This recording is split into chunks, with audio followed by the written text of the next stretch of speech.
ನಮ್ಮ ದೇವರು ಒಳ್ಳೆಯ ದೇವರಾಗಿದ್ದಾನೆ. ಒಳ್ಳೆಯ ದೇವರಾಗಿರ್ತಕ್ಕಂಥ ಆತನು ತನ್ನ ಮಕ್ಕಳಾದಂಥ ನಮಗೆ ಅನೇಕ ವಾಗ್ದಾನಗಳನ್ನು ಆತನು ನಮಗೋಸ್ಕರವಾಗಿ ಇಟ್ಟಿದ್ದಾನೆ. ಪ್ರಿಯರೇ, ಇವತ್ತಿನ ದಿವಸ ಒಂದು ವಿಶೇಷವಾದಂಥ ಸಂಗತಿಯನ್ನು ನಾವು ಧ್ಯಾನ ಮಾಡಲಿಕ್ಕೆ ಹೋಗ್ತಾ ಇದ್ದೇವೆ.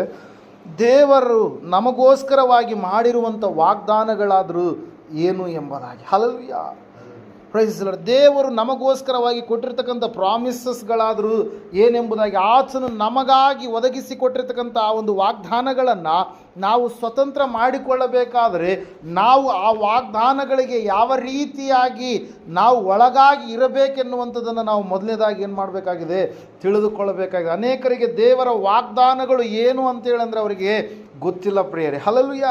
ನಾವು ನೋಡುವಾಗ ಸತ್ಯವೇದ ಈ ರೀತಿಯಾಗಿ ಹೇಳ್ತಾ ಇದೆ, ವಾಗ್ದಾನಗಳ ಗುಣಲಕ್ಷಣಗಳು ಏನಾಗಿದ್ದಾವೆ ಅಂತಂದರೆ ಅವು ಯಾವಾಗಲೂ ಬಿದ್ದು ಹೋಗುವಂಥವುಗಳು ಅಲ್ಲ, ಅವು ಯಾವಾಗಲೂ ಕ್ರಿಸ್ತನಲ್ಲಿ ದೃಢವಾಗುವಂಥವುಗಳಾಗಿದ್ದಾವೆ. ಕ್ಲುಪ್ತ ಕಾಲದಲ್ಲಿ ದೇವರು ತಾನು ಕೊಟ್ಟಿರ್ತಕ್ಕಂಥ ಮಾತನ್ನು ಆತನು ಏನು ಮಾಡ್ತಾನೆ, ನೆರವೇರಿಸ್ತಾ ಇದ್ದಾನೆ. ಆತನು ಅದನ್ನು ಆಣೆ ಇಟ್ಟು ಏನು ಮಾಡಿದಾನಂತ್ರಿ, ಸ್ಥಿರಪಡಿಸಿದ್ದಾನೆ. ಆತನ ವಾಗ್ದಾನಗಳು ಅಮೂಲ್ಯವಾಗಿರುವಂಥವುಗಳು ಮತ್ತು ಉತ್ಕೃಷ್ಟವಾಗಿರುವಂಥವುಗಳು ಕೂಡ ಆಗಿದ್ದಾವೆ. ಪ್ರಿಯರೇ, ಹಲ್ಲೆಲೂಯಾ, ಪ್ರೈಸ್ ದಿ ಲಾರ್ಡ್. ಇವತ್ತಿನ ದಿವಸ ನಾವು ಅನೇಕರು ದೇವರ ವಾಗ್ದಾನ ಎಂಬುದಾಗಿ ನಾವು ಹೊಸ ವರ್ಷ ಬಂದ ತಕ್ಷಣ ನಾವೇನು ಮಾಡ್ತೀವಿ, ಈ ವರ್ಷ ನನಗೆ ದೇವರು ಯಾವ ವಾಗ್ದಾನವನ್ನು ಕೊಡ್ಲಿಕ್ಕಿದ್ದಾನೆ, ಈ ವರ್ಷ ಯಾವ ಒಂದು ವಿಷಯದ ಕುರಿತಾಗಿ ದೇವರು ನನ್ನನ್ನು ಎಚ್ಚರಪಡಿಸ್ಲಿಕ್ಕಿದ್ದಾನೆ, ಯಾವೊಂದು ವಿಷಯದಲ್ಲಿ ನಾನು ಆತನ ಆಶೀರ್ವಾದಗಳನ್ನು ಹೊಂದಿಕೊಳ್ಬೇಕಂತೇಳಿ ಅನೇಕರು ಏನು ಮಾಡ್ತಾ ಇರ್ತಾರೆ. ವರ್ಷ ಆರಂಭದಲ್ಲಿಯೇ ದೇವರ ಸನ್ನಿಧಾನದಲ್ಲಿ ಆತನ ವಾಗ್ದಾನಗಳನ್ನು ತೆಗೆದುಕೊಳ್ಬೇಕಂತೇಳಿ ಇಷ್ಟಪಡುವಂಥವ್ರು ಇರ್ತಾರೆ. ಪ್ರಿಯರೇ, ಆದರೆ ಇಲ್ಲಿ ನಾವು ನೋಡ್ತಾ ಇದ್ದೇವೆ, ಅದೆಲ್ಲಕ್ಕಿಂತ ಮಿಗಿಲಾಗಿ ದೇವರು ಯಾವಾಗಲೂ ನಮಗೋಸ್ಕರವಾಗಿ ಆತನ ಏನು ಮಾಡಿದನ್ರಿ, ವಾಗ್ದಾನಗಳನ್ನು ಇಟ್ಟಿದ್ದಾನೆ. ಆ ವಾಗ್ದಾನಗಳನ್ನು ನಾವು ಸ್ವತಂತ್ರ ಮಾಡಿಕೊಳ್ಬೇಕಾದ್ರೆ ಆ ವಾಗ್ದಾನಗಳ ಕುರಿತಾಗಿರ್ತಕ್ಕಂಥ ನಿಬಂಧನೆಗಳು ಏನಾಗಿದೆ ಅಂತೇಳಿ ಮೊದಲನೇದಾಗಿ ನಾವೇನು ಮಾಡಬೇಕು, ತಿಳಿದುಕೊಳ್ಬೇಕು. ಪ್ರಿಯರೇ, ಹಲ್ಲೆಲೂಯಾ, ಪ್ರೈಸ್ ದಿ ಲಾರ್ಡ್. ವಾಗ್ದಾನ ಅಂತಂದ್ರೆ ಏನ್ರಿ, ದೇವರ ಮಾತು.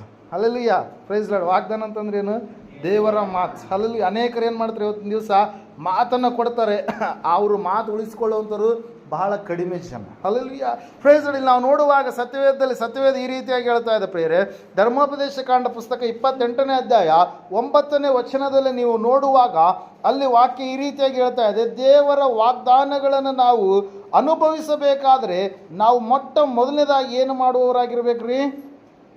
28:9 ಓದ್ತೀರಾ?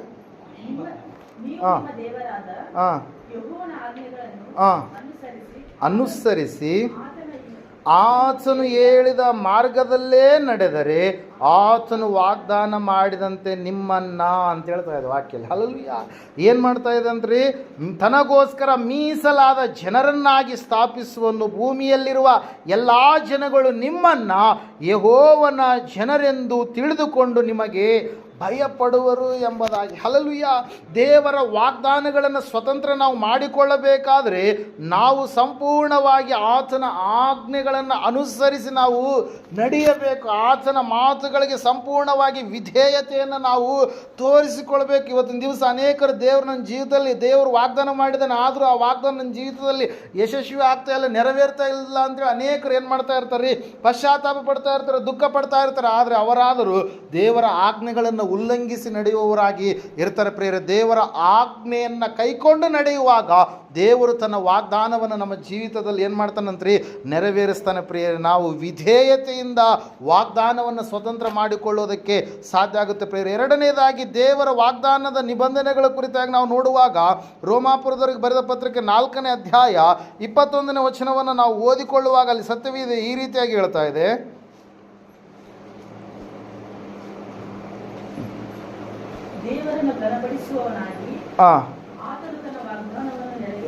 ಆತನು ತನ್ನ ವಾಗ್ದಾನವನ್ನು ನೆರವೇರಿಸುವುದಕ್ಕೆ ಸಮರ್ಥನೆಂದು ಪೂರಾ ಭರವಸವಿಟ್ಟು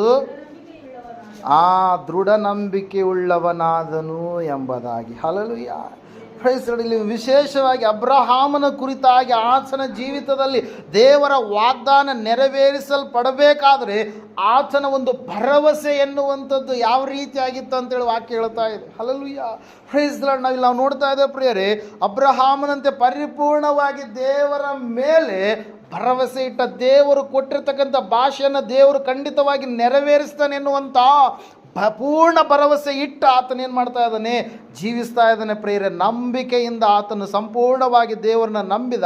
ನಂಬಿಕೆಯ ಮೂಲಕವಾಗಿ ಆ ವಾಗ್ದಾನ ನನ್ನ ಜೀವಿತದಲ್ಲಿ ನೆರವೇರುತ್ತೆ ಎಂಬುದಾಗಿ ಆತನೇನು ಮಾಡಿದ, ವಿಶ್ವಾಸಿಸಿದ ಪ್ರಿಯರೇ. ಅದಕ್ಕಾಗಿ ನಾವು ನೋಡ್ತಾ ಇದ್ದೇವೆ, ದೇವರ ವಾಕ್ಯ ಹೇಳ್ತಾ ಇದೆ, ಸತ್ಯವೇದ ಹೇಳ್ತಾ ಇದೆ ಸ್ಪಷ್ಟವಾಗಿ ಏನಂತ ಹೇಳಂತಂದರೆ, ನಾವು ದೇವರ ವಾಗ್ದಾನಗಳು ನಮ್ಮ ಜೀವಿತದಲ್ಲಿ ನೆರವೇರಿಸಲ್ಪಡಬೇಕಾದ್ರೆ ನಾವು ವಿಧೇಯತೆ ಉಳ್ಳವರಾಗಿರಬೇಕು. ದೇವರ ವಾಗ್ದಾನ ನಮ್ಮ ಜೀವಿತದಲ್ಲಿ ನೆರವೇರಿಸಲ್ಪಡಬೇಕಾದ್ರೆ ನಾವು ಭರವಸೆ ಉಳ್ಳವರಾಗಿ ಇರಬೇಕು. ಅಬ್ರಹಾಮನು ಭರವಸೆ ಉಳ್ಳವನಾಗಿದ್ದ. ಅಬ್ರಹಾಮನ ಸಂತಾನ, ಅಬ್ರಹಾಮನ ಮಕ್ಕಳು ಎಂಬುದಾಗಿ ಕರೆಯಿಸಿಕೊಳ್ಳುವಂಥ ನಾವುಗಳು ಕೂಡ ಭರವಸೆ ಉಳ್ಳವರಾಗಿ ಇರಬೇಕು. ಇಬ್ರಿಯರಿಗೆ ಬರೆದ ಪತ್ರಿಕೆ 6ನೇ ಅಧ್ಯಾಯ 12ನೇ ವಚನ ನೀವು ನೋಡುವಾಗ ಅಲ್ಲಿ ಸತ್ಯವೇದದಲ್ಲಿ ಇನ್ನೊಂದು ವಿಷಯವನ್ನು ವಾಗ್ದಾನದ ಕುರಿತಾಗಿ ನಾವು ನೋಡ್ತಾ ಇದ್ದೇವೆ. ಏನಂತ ಹೇಳಂತಂದ್ರೆ, ಯಾರು ವಾಗ್ದಾನಗಳನ್ನು ನಂಬಿ ಅವುಗಳ ಫಲಕ್ಕೋಸ್ಕರ ಬಹು ದಿವಸಗಳವರೆಗೂ ಏನಂತೆ ಕಾದಿದ್ದು ಆ ಫಲವನ್ನು ಹೊಂದುತ್ತಾರೋ ಅವರನ್ನು ಅನುಸರಿಸುವವರಾಗಬೇಕೆಂದು ಕೋರುತ್ತೇನೆ ಎಂಬುದಾಗಿ. ಹಲ್ಲೆಲೂಯಾ. ವಾಗ್ದಾನ ನಮ್ಮ ಜೀವಿತದಲ್ಲಿ ನೆರವೇರಿಸಲ್ಪಡಬೇಕಾದ್ರೆ ಮೂರನೇದಾಗಿ ನಾವೇನು ಮಾಡ್ಬೇಕ್ರಿ, ನಾವು ದೇವರ ಮೇಲೆ ಪರಿಪೂರ್ಣವಾಗಿ ನಂಬಿಕೆ ಉಳ್ಳವರಾಗಿ ಇರಬೇಕು. ಏನಂತ ಹೇಳ್ತಾ ಇದೆ ವಾಕ್ಯ, ಯಾರು ವಾಗ್ದಾನಗಳನ್ನು ನಂಬಿ ಅಂತ ಹೇಳ್ತಾ ಇದೆ ವಾಕ್ಯ. ಏನಂತ್ರಿ, ನಂಬಿಕೆ ಇರಿಸಿ. ನಂಬಿಕೆ ಅಂತಂದ್ರೆ ಏನ್ರಿ, ಮುಂದೆ ದೇವರು ನನ್ನ ಜೀವಿತದಲ್ಲಿ ಆ ಕಾರ್ಯವನ್ನು ಕೊಡಲಿಕ್ಕಿದ್ದಾನೆ ಅಂತೇಳಿ ಇವತ್ತೇ ನಾವು ಊಹಿಸುವಂಥದ್ದು ಏನಾಗಿದೆ ರೀ, ನಂಬಿಕೆ ಪ್ರಿಯರೇ. ಹಲ್ಲೆಲೂಯಾ. ಅಲ್ಲಿ ನಾವು ನೋಡ್ತಾ ಇದ್ದೇವೆ ವಾಗ್ದಾನದ ನಿಬಂಧನೆಗಳು ಏನಾಗಿದ್ದಾವ್ರಿ. ಮೊದಲನೇದಾಗಿ ನಾವು ಸಂಪೂರ್ಣವಾಗಿ ವಾಗ್ದಾನದ ವಿಷಯದಲ್ಲಿ ವಿಧೇಯತೆ ಉಳ್ಳವರಾಗಬೇಕು. ವಾಗ್ದಾನದ ವಿಷಯದಲ್ಲಿ ಭರವಸೆ ಉಳ್ಳವರಾಗಿರಬೇಕು.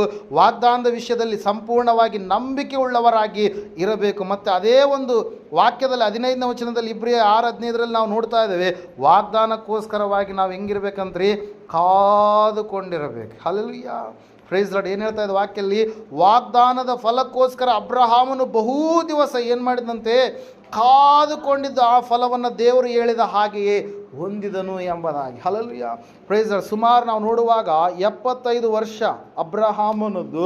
ಆ ಸಮಯದಲ್ಲಿ ದೇವರು ಆತನ ಸಂಗಡ ಮಾತಾಡಿರೋ ಚರಿತ್ರೆ ಪ್ರಕಾರವಾಗಿ ನಾವು ನೋಡುವಾಗ 63 ವರ್ಷ ಎಂಬುದಾಗಿ ನಾವು ನೋಡ್ತೀವಿ ಪ್ರಿಯರೇ. ವಾಕ್ಯದಲ್ಲಿ ನಾವು ನೋಡುವಾಗ 12ನೇ ಅಧ್ಯಾಯದಲ್ಲಿ ದೇವರು ಆತನನ್ನು ಕರೆದಾಗ ಆತನಿಗೆ ಎಷ್ಟು ವರ್ಷಗಳಾಗಿತ್ತು ಎಂಬುದಾಗಿ ಹೇಳುತ್ತೆ ವಾಕ್ಯ. 12ನೇ ಅಧ್ಯಾಯದಲ್ಲಿ ಆದಿಕಾಂಡ ಪುಸ್ತಕದಲ್ಲಿ ಆತನಿಗೆ ಎಷ್ಟು ವರ್ಷ ರೀ, 75 ವರ್ಷಗಳಾಗಿದ್ದು ಎಂಬುದಾಗಿ. ಆತನು ಏನನ್ನು ಬಿಟ್ಟಾಗ, ಕಾರಾನನ್ನು ಬಿಟ್ಟಾಗ. ಹಲ್ಲೆಲೂಯಾ. Praise the lord. ಅಲ್ಲಿ 4ನೇ ವಚನದಲ್ಲಿ ನಾವು ನೋಡ್ತಾ ಇದ್ದೇವೆ, ಕಾರಾನ್ ಪಟ್ಟಣವನ್ನು ಬಿಟ್ಟು ಹೊರಟಾಗ 75 ವರ್ಷದವನಾಗಿದ್ದ. ಯಾರ್ರೀ, ಅಬ್ರಹಾಮ. ಆತನು 25 ವರ್ಷಗಳವರೆಗೂ ಕೂಡ ಏನು ಮಾಡ್ತಾ ಇದ್ದಾನೆ ರೀ, ದೇವರು ತನ್ನ ಜೀವಿತದಲ್ಲಿ ಕೊಡಲಿಕ್ಕಿರ್ತಕ್ಕಂಥ ವಾಗ್ದಾನಕ್ಕೋಸ್ಕರವಾಗಿ ಕಾದುಕೊಂಡಿದ್ದಾನೆ. ಸಹನೆಯಿಂದ ಇದ್ದಾನೆ, ತಾಳ್ಮೆಯಿಂದ ಇದ್ದಾನೆ. ದೇವರು ಕೊಡ್ತಾನೆ ಅನ್ನುವಂಥ ಪೂರ್ಣ ಭರವಸೆ ನಂಬಿಕೆಯಿಂದ ಆತನ ಏನು ಮಾಡ್ತಾ ಇದ್ದಾನೆ ರೀ, ಕಾಯ್ತಾ ಇದ್ದಾನೆ ಪ್ರಿಯರೇ. ಹಲ್ಲೆಲೂಯಾ. ಇವತ್ತಿನ ದಿವಸದಲ್ಲಿ ಊಟ ಎಂಥ ಊಟ ಅದು, ಫಾಸ್ಟ್ ಫುಡ್. ಇವತ್ತು ವೀಡಿಯೋಸ್ಗಳು ನೋಡ್ತಾರೆ. ಎಂಥ ವೀಡಿಯೋಗಳು ನೋಡ್ತಾರೆ, 1 ನಿಮಿಷ 2 ನಿಮಿಷ 3 ನಿಮಿಷ. ಹಲ್ಲೆಲೂಯಾ. ರೀಲ್ಸ್ಗಳು ಬಂದ್ಬಿಟ್ಟಿದೆ. ಎಲ್ಲ ಏನಾಗಬೇಕು, ಫಾಸ್ಟೇ ಆಗಬೇಕು. ಹಲ್ಲೆಲೂಯಾ. ಲೆಂದಿ ಆಗಿರ್ತಕ್ಕಂಥ ವೀಡಿಯೋಗಳಿದ್ರೆ ಏನು ಮಾಡ್ತಾರೆ, ಆಟೋಮೆಟಿಕ್ಕಾಗಿ ಏನು ಮಾಡ್ತಾರೆ, ಸ್ಕಿಪ್ ಮಾಡ್ತಾರೆ. ಹಿಂಗೆ ಹೋಗಿಬಿಡ್ತಾರೆ. ಹಲ್ಲೆಲೂಯಾ.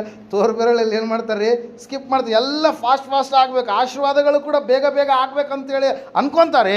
ಆದರೆ ನಾವು ವಾಕ್ಯದಲ್ಲಿ ನಾವು ನೋಡ್ತಾ ಇದ್ದೇವೆ ಪ್ರಿಯರೇ, ಅಬ್ರಹಾಮನು ಕಾದುಕೊಂಡು ಇದ್ದ, ವೇಟ್ ಮಾಡಿದ. ದೇವರ ಆಶೀರ್ವಾದ ಕೊಡ್ತಾನೆ ಅಂತೇಳಿ ನಂಬಿಗಸ್ತನಾಗಿ ಆತನೇನು ಮಾಡಿದ ರೀ, ಕಾದುಕೊಂಡಿದ್ದ ಪ್ರಿಯರ. ಮತ್ತು ನಾವು ನೋಡ್ತಾ ಇದ್ದೇವೆ ಪ್ರಿಯರೇ, ದೇವರ ವಾಗ್ದಾನಗಳು ನಮ್ಮ ಜೀವಿತದಲ್ಲಿ ನೆರವೇರಿಸಲ್ಪಡಬೇಕಾದ್ರೆ ನಿಬಂಧನೆ ಏನಂತ ಹೇಳಂತಂದರೆ, ನಾವು 10ನೇ ಅಧ್ಯಾಯ 36ನೇ ವಚನ ಇಬ್ರಿಯರಿಗೆ ಬರೆದ ಪತ್ರಿಕೆಯಲ್ಲಿ ನಾವು ನೋಡುವಾಗ ನಮಗೆ ಸಂಪೂರ್ಣವಾಗಿ ಏನು ಬೇಕಂತ್ರಿ, ತಾಳ್ಮೆ ಎನ್ನುವಂಥದ್ದು ಕೂಡ ಬೇಕು. ದೇವರ ಚಿತ್ತವನ್ನು ನೆರವೇರಿಸಿ ವಾಗ್ದಾನದ ಫಲವನ್ನು ಹೊಂದಬೇಕಾದರೆ ನಿಮಗೆ ಏನು ಬೇಕು, ತಾಳ್ಮೆ ಬೇಕು. ಹಲ್ಲೆಲೂಯಾ. ಈ ಒಂದು 5 ವಿಷಯಗಳು ಏನಂತ ಹೇಳಿದೆ, ಮೊದಲನೇದಾಗಿ ನಾನು ವಿಧೇಯರಾಗಬೇಕು, ಭರವಸೆ ಉಳ್ಳವರಾಗಬೇಕು, ನಂಬಿಕೆ ಇಡಬೇಕು, ಕಾಯುವವರಾಗಬೇಕು, ಮತ್ತು ತಾಳ್ಮೆ ಉಳ್ಳವರಾಗಿ ಇರಬೇಕು. ಸಹನೆ, ತಾಳ್ಮೆ ಎನ್ನುವಂಥದ್ದು ಬಹಳ ಮುಖ್ಯ ಪ್ರಿಯರೇ. ಹಲ್ಲೆಲೂಯಾ. Praise lord. ನಾವು ತಾಳ್ಮೆ, ಸಹನೆ ಇರಲಾರದೆ ನಾವು ಏನನ್ನೂ ಕೂಡ ಸಾಧಿಸೋದಕ್ಕೆ ಸಾಧ್ಯ ಆಗೋದಿಲ್ಲ. ಹಲ್ಲೆಲೂಯಾ. Praise lord. ಅದಕ್ಕಾಗಿ ಪ್ರಿಯರಲ್ಲಿ ನಾವು ನೋಡ್ತಾ ಇದ್ದೇವೆ, ದೇವರ ವಾಗ್ದಾನಗಳಾದರೂ ಏನಾಗಿದ್ದಾವಂತೇಳಿ ದೇವರ ಮಕ್ಕಳಾಗಿರ್ತಕ್ಕಂಥ ನಾವು ತಿಳಿದುಕೊಳ್ಳಬೇಕು ಪ್ರಿಯರೇ. ಹಲ್ಲೆಲೂಯಾ. ದೇವರ ವಾಗ್ದಾನಗಳನ್ನು ನಾವು ಸ್ವಾತಂತ್ರ್ಯ ಮಾಡಿಕೊಳ್ಳಬೇಕಾದರೆ ಯಾವೊಂದು ನಿಯಮಗಳನ್ನು ನಾವು ಅನುಸರಿಸಿ ನಡಿಬೇಕಂತೇಳಿ ನಾವು ನೋಡಿದ್ದೀವಿ. ಆ ನಿಬಂಧನೆಗಳು ಏನಾಗಿದ್ದಾವಂತೇಳಿ ನಾವು ನೋಡಿದ್ದೀವಿ ಕ್ಲುಪ್ತವಾಗಿ. ಈ ಸಮಯದಲ್ಲಿ ದೇವರು ಮಾಡಿರ್ತಕ್ಕಂಥ ವಾಗ್ದಾನಗಳಾದರೂ ಏನು, ಹಲ್ಲೆಲೂಯಾ. Praise lord. ಮೂಲ ವಾಕ್ಯ ಏನಂತ ಹೇಳಿದೆ ನಾನು? ದೇವರು ಮಾಡಿರುವ ವಾಗ್ದಾನಗಳು ಏನು ಅಂತೇಳಿ. ಹಲ್ಲೆಲೂಯಾ. Praise lord. ದೇವರು ಮಾಡಿರ್ತಕ್ಕಂಥ ವಾಗ್ದಾನ, ದೇವರು ನಮಗೋಸ್ಕರವಾಗಿ ಕೊಟ್ಟಿರ್ತಕ್ಕಂಥ ಮಾತು, ಮೊದಲನೇ ಮಾತು ಈ ಸಮಯದಲ್ಲಿ ನಾವು ನೋಡೋಣ. ಧರ್ಮೋಪದೇಶ ಕಾಂಡ ಪುಸ್ತಕ 15ನೇ ಅಧ್ಯಾಯ 6ನೇ ವಚನವನ್ನು ಈ ಸಮಯದಲ್ಲಿ ಓದಿಕೊಳ್ಳೋಣ. ಧರ್ಮೋಪದೇಶ ಕಾಂಡ ಪುಸ್ತಕ 15ನೇ ಅಧ್ಯಾಯ 6ನೇ ವಚನ. ನಿಮ್ಮ ದೇವರಾದ ಯೆಹೋವನು ವಾಗ್ದಾನ ಮಾಡಿದಂತೆ ನಿಮ್ಮನ್ನು ಅಭಿವೃದ್ಧಿಪಡಿಸುವನು. ನೀವು ಅನೇಕ ಜನಗಳಿಗೆ ಸಾಲ ಕೊಡುವಿರೇ ಹೊರತು ಅವರಿಂದ ಸಾಲ ತೆಗೆದುಕೊಳ್ಳುವುದಿಲ್ಲ. ಅನೇಕ ಜನಾಂಗಗಳ ಮೇಲೆ ದೊರೆತನ ಮಾಡುವಿರೇ ಹೊರತು ಅವರು ನಿಮ್ಮ ಮೇಲೆ ದೊರೆತನ ಮಾಡುವುದಿಲ್ಲ ಎಂಬುದಾಗಿ ದೇವರು ಕೊಟ್ಟಿರ್ತಕ್ಕಂಥ ವಾಗ್ದಾನ. ಪ್ರೇರೆ, ದೇವರು ಕೊಟ್ಟಿರುವಂಥ ಆಶೀರ್ವಾದದ ಒಂದು ವಾಗ್ದಾನ. ಮೊದಲನೇದಾಗಿ ದೇವರು ಏನು ಮಾಡಿದಾನ್ರಿ? ಆಶೀರ್ವಾದದ ವಾಗ್ದಾನವನ್ನು ಕೊಟ್ಟಿದ್ದಾನೆ ನಮಗೆ. ಏನು ಕೊಟ್ಟಿದ್ದಾನಂತ? ನೀವು, ದೇವರು ನಿಮ್ಮನ್ನು ಏನು ಮಾಡ್ತಾನಂತೆ? ಅಭಿವೃದ್ಧಿ ಪಡಿಸ್ತಾನೆ, ನಿಮ್ಮನ್ನು ಹೆಚ್ಚಿಸ್ತಾನೆ, ನಿಮ್ಮನ್ನು ಆಶೀರ್ವದಿಸ್ತಾನೆ. ಹಲ್ಲೆಲೂಯಾ. Praise lord. ಯಾರು ಕೂಡ ಆಶೀರ್ವಾದ ಬೇಡ ಎಂಬುದಾಗಿ ಏನು ಮಾಡಲ್ರಿ? ದೂರ ತಳ್ಳಲ್ಲ. ಎಲ್ಲರಿಗೂ ಕೂಡ ಆಶೀರ್ವಾದ ಬೇಕೇ ಬೇಕು. ಪ್ರೇಯರ್, ಎಲ್ಲರೂ ಕೂಡ ನಾವು ಏನಾಗಬೇಕು? ಎಲ್ಲರಿಗಿಂತ ಮುಂಚೂಣಿಯಲ್ಲಿರಬೇಕು, ಆಶೀರ್ವದಿಸಲ್ಪಡಬೇಕು. ಎಲ್ಲ ಜನಾಂಗಗಳಿಗಿಂತ ಉನ್ನತವಾದಂಥ ಉತ್ತಮವಾದಂಥ ಸ್ಥಾನದಲ್ಲಿ ನಾವು ನಿಲ್ಲಬೇಕು. ನಾವು ಇತರರಿಗೆ ಸಾಲ ಕೊಡುವವರಾಗಬೇಕು ಹೊರತಾಗಿ ಇತರರಿಂದ ಸಾಲವನ್ನು ನಾವು ತೆಗೆದುಕೊಳ್ಳಬಾರ್ದು. ನಾವು ಅನೇಕ ಜನಾಂಗಗಳ ಮೇಲೆ ದೊರೆತನ ಮಾಡುವ ಹಾಗೆ ಇರಬೇಕು ಹೊರತಾಗಿ ನಾವು ಇತರರ ಕೈ ಕೆಳಗಡೆ ಕೆಲಸ ಮಾಡುವವರಾಗಿ, ಆಳುಗಳಾಗಿ ನಾವು ಇರಬಾರ್ದು ಎಂಬುದಾಗಿ. ಹಲ್ಲೆಲೂಯಾ. ದೇವರ ವಾಕ್ಯದಲ್ಲಿ ನಾವು ನೋಡ್ತಾ ಇದ್ದ ಸತ್ಯವೇದ ಹೇಳ್ತಾ ಇದ್ದ ಮೊದಲನೇದಾಗಿ ದೇವರು ನಮಗಾಗಿ ಇಟ್ಟಿರ್ತಕ್ಕಂಥ ವಾಗ್ದಾನ ಏನ್ರಿ? ಆಶೀರ್ವಾದ. ಪ್ರಿಯರ, ಒಂದು ಆಶೀರ್ವಾದ. ಏನು ಆಶೀರ್ವಾದ ಅಂತೆ? ಆತನು ನಮ್ಮನ್ನು ಅಭಿವೃದ್ಧಿ ಪಡಿಸ್ತಾನೆ ಎಂಬುದಾಗಿ. ಹಲ್ಲೆಲೂಯಾ. ಏನು ಮಾಡ್ತಾನೆ? ನಮ್ಮನ್ನು ಅಭಿವೃದ್ಧಿ ಪಡಿಸ್ತಾನೆ. ಆತನು ನಮ್ಮನ್ನು ಹೆಚ್ಚಿಸ್ತಾನೆ. ಉನ್ನತವಾದಂಥ ಸ್ಥಾನದಲ್ಲಿ ಆತನು ನಮ್ಮನ್ನು ಇರಿಸ್ತಾನೆ. ಆ ಒಂದು ಇರಿಸಬೇಕಾದ್ರೆ, ಆ ಒಂದು ಆಶೀರ್ವಾದಗಳನ್ನು ನಾವು ಹೊಂದಿಕೊಳ್ಬೇಕಾದ್ರೆ, ನಾನು ಈಗಾಗಲೇ ಹೇಳಿದ ಹಾಗೆ ನಮಗೇನು ಬೇಕು? ನಂಬಿಕೆ ಬೇಕು, ಭರವಸೆ ಬೇಕು, ತಾಳ್ಮೆ ಬೇಕು. ಸಂಪೂರ್ಣವಾಗಿ ದೇವರ ಒಂದು ಮಾತಿಗೆ ವಿಧೇಯತೆಯನ್ನು ತೋರಿಸುವಂಥ ಮಕ್ಕಳಾಗಿ ನಾವು ಜೀವಿಸಬೇಕು ಪ್ರಿಯರೇ. ಹಲ್ಲೆಲೂಯಾ. Praise lord. ವಾಕ್ಯ ಹೇಳ್ತಾ ಇದೆ, ಸತ್ಯವೇದ ಹೇಳ್ತಾ ಇದೆ, ದೇವರು ಒಂದು ಮಾತನ್ನು ಕೊಟ್ಟಿದ್ದಾನೆ ಪ್ರಿಯರೇ. ಆತನ ಮಕ್ಕಳಂತ ನಮಗೇನಂತ ಹೇಳಿ? ನಾನು ನಿಮ್ಮನ್ನು ಆಶೀರ್ವದಿಸ್ತೇನೆ ಎಂಬುದಾಗಿ. ಮೊದಲನೇ ವಾಗ್ದಾನ ಏನ್ರಿ? ಆಶೀರ್ವಾದ. ಪ್ರಿಯರ, ಆಶೀರ್ವಾದವನ್ನು ದೇವರು ನಮಗಾಗಿ ಇಟ್ಟಿದ್ದಾನೆ. ಆತನ ಮಕ್ಕಳಾಗಿರ್ತಕ್ಕಂಥ ನಮ್ಮ ಜೀವಿತದಲ್ಲಿ ಅದು ಏನಾಗಬೇಕು? ನೆರವೇರಬೇಕು. ಅದಕ್ಕಾಗಿ ನಾವು ವಾಗ್ದಾನಗಳ ಕುರಿತಾಗಿ ನಾವು ನೋಡಿದ 2ನೇ ಕೊರಿಂಥದವರಿಗೆ ಬರೆದ ಪತ್ರಿಕೆ 1ನೇ ಅಧ್ಯಾಯ 20ನೇ ವಚನದಲ್ಲಿ ನಾವು ನೋಡುವಾಗ ಆ ಎಲ್ಲ ವಾಗ್ದಾನಗಳು ಕ್ರಿಸ್ತನಲ್ಲಿ ಏನಾಗ್ತಾ ಇದಾವಂತ್ರಿ? ದೃಢವಾಗ್ತಾ ಇದ್ದಾವೆ. ಹಲ್ಲೆಲೂಯಾ. 2ನೇ ಕೊರಿಂಥ 1:20 ಓದ್ತೀರಾ? ನಿಶ್ಚಯವಾಗಿ ದೇವರ ವಾಗ್ದಾನಗಳು ಎಷ್ಟಿದ್ದರೂ ಕ್ರಿಸ್ತನಲ್ಲಿಯೇ ದೃಢವಾಗುತ್ತದೆ. ಹಲ್ಲೆಲೂಯಾ. ಆದ ಕಾರಣ ದೇವರ ಪ್ರಭಾವವು ಪ್ರಕಾಶವಾಗುವುದಕ್ಕೋಸ್ಕರ ಆತನ ಮೂಲಕವಾಗಿ ನಾವು ಏನಂತ್ರಿ? ಆಮೇನ್ ಎಂಬುದಾಗಿ ಹೇಳುವವರಾಗಿದೆ. ಅಂದರೆ ಅದೇ ರೀತಿಯಾಗಿ ನಡೆಯಲಿ ಎಂಬುದಾಗಿ. ಹಲ್ಲೆಲೂಯಾ. ಪ್ರೈಸ್. ಅದಕ್ಕಾಗಿ ಪ್ರೇಯರ್, ದೇವರ ವಾಗ್ದಾನ ನಾವು ನೋಡ್ತಾ ಇದ್ದೇವೆ. ಮೊದಲನೇದಾಗಿ ಅದು ಆಶೀರ್ವಾದವಾಗಿದೆ. ಯೇಸು ಕ್ರಿಸ್ತನ ಮೂಲಕವಾಗಿಯೇ ಎಲ್ಲ ವಾಗ್ದಾನಗಳು ಏನಾಗ್ತಾವ್ರಿ? ನೆರವೇರ್ತವೆ ಪ್ರೇಯರ್. ಯಾಕಂದರೆ ಆತನ ಶಿಲ್ಬೆಯಲ್ಲಿ ಏನು ಮಾಡಿದ್ರಿ? ನಮ್ಮ ಶಾಪವನ್ನು ತಾನು ತೆಗೆದುಕೊಂಡು ನಮ್ಮನ್ನು ಆತನ ಏನು ಮಾಡಿದ? ಆಶೀರ್ವದಿಸಿದ. ನಮ್ಮ ಪಾಪವನ್ನು ಆತನು ತೆಗೆದುಕೊಂಡು ತನ್ನಲ್ಲಿರ್ತಕ್ಕಂಥ ನೀತಿಯನ್ನು, ಪವಿತ್ರತೆಯನ್ನು ನಮಗೋಸ್ಕರವಾಗಿ ಆತನ ಏನು ಮಾಡಿದ?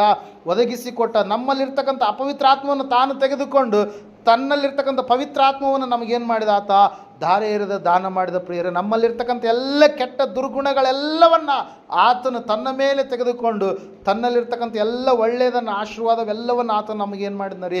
ಒದಗಿಸಿಕೊಟ್ಟ ಪ್ರಿಯರೇ. ಅದಕ್ಕಾಗಿ ಆತನ ಮೂಲಕವಾಗಿಯೇ ಎಲ್ಲ ವಾಗ್ದಾನಗಳು ಏನಾಗ್ತಾ ಇದ್ದಾವೆ? ನೆರವೇರುವಂಥವುಗಳಾಗಿ ಇದ್ದಾವೆ ಪ್ರಿಯರೇ. ಅದಕ್ಕಾಗಿ ನಾವು ನೋಡ್ತಾ ಇದ್ದೇವೆ, ದೇವರು ಮಾಡಿರ್ತಕ್ಕಂಥ ವಾಗ್ದಾನದಲ್ಲಿ ಮೊದಲನೇದಾಗಿ ಏನಾಗಿದೆ ರೀ? ಅದೊಂದು ಆಶೀರ್ವಾದವಾಗಿದೆ ಪ್ರಿಯರೇ. ದೇವರು ನಮ್ಮನ್ನು ಏನು ಮಾಡ್ತಾ ಇದ್ದಾನೆ ರೀ? ಅಭಿವೃದ್ಧಿ ಪಡಿಸ್ತೀನಿ, ಹೆಚ್ಚಿಸ್ತೀನಿ, ನಿಮ್ಮನ್ನು ಉನ್ನತವಾದಂಥ ಸ್ಥಾನದಲ್ಲಿ ಇರಿಸ್ತೀನಿ ಎನ್ನುವಂಥದ್ದೇ ದೇವರ ಮೊದಲನೇ ಏನಾಗಿದೆ ರೀ? ಆಜ್ಞೆ ಆಗಿದೆ ಪ್ರಿಯರೇ. 2ನೇ ಆಜ್ಞೆಯನ್ನು ಈ ಸಮಯದಲ್ಲಿ ನಾವು ನೋಡೋಣ. ಲೂಕನು ಬರೆದ ಸುವಾರ್ತೆ 24ನೇ ಅಧ್ಯಾಯ 49ನೇ ವಚನವನ್ನು ನಾವು ನೋಡುವಾಗ ಸತ್ಯವೇದ ಈ ರೀತಿಯಾಗಿ ಹೇಳ್ತಾ ಇದೆ ಪ್ರಿಯರೇ.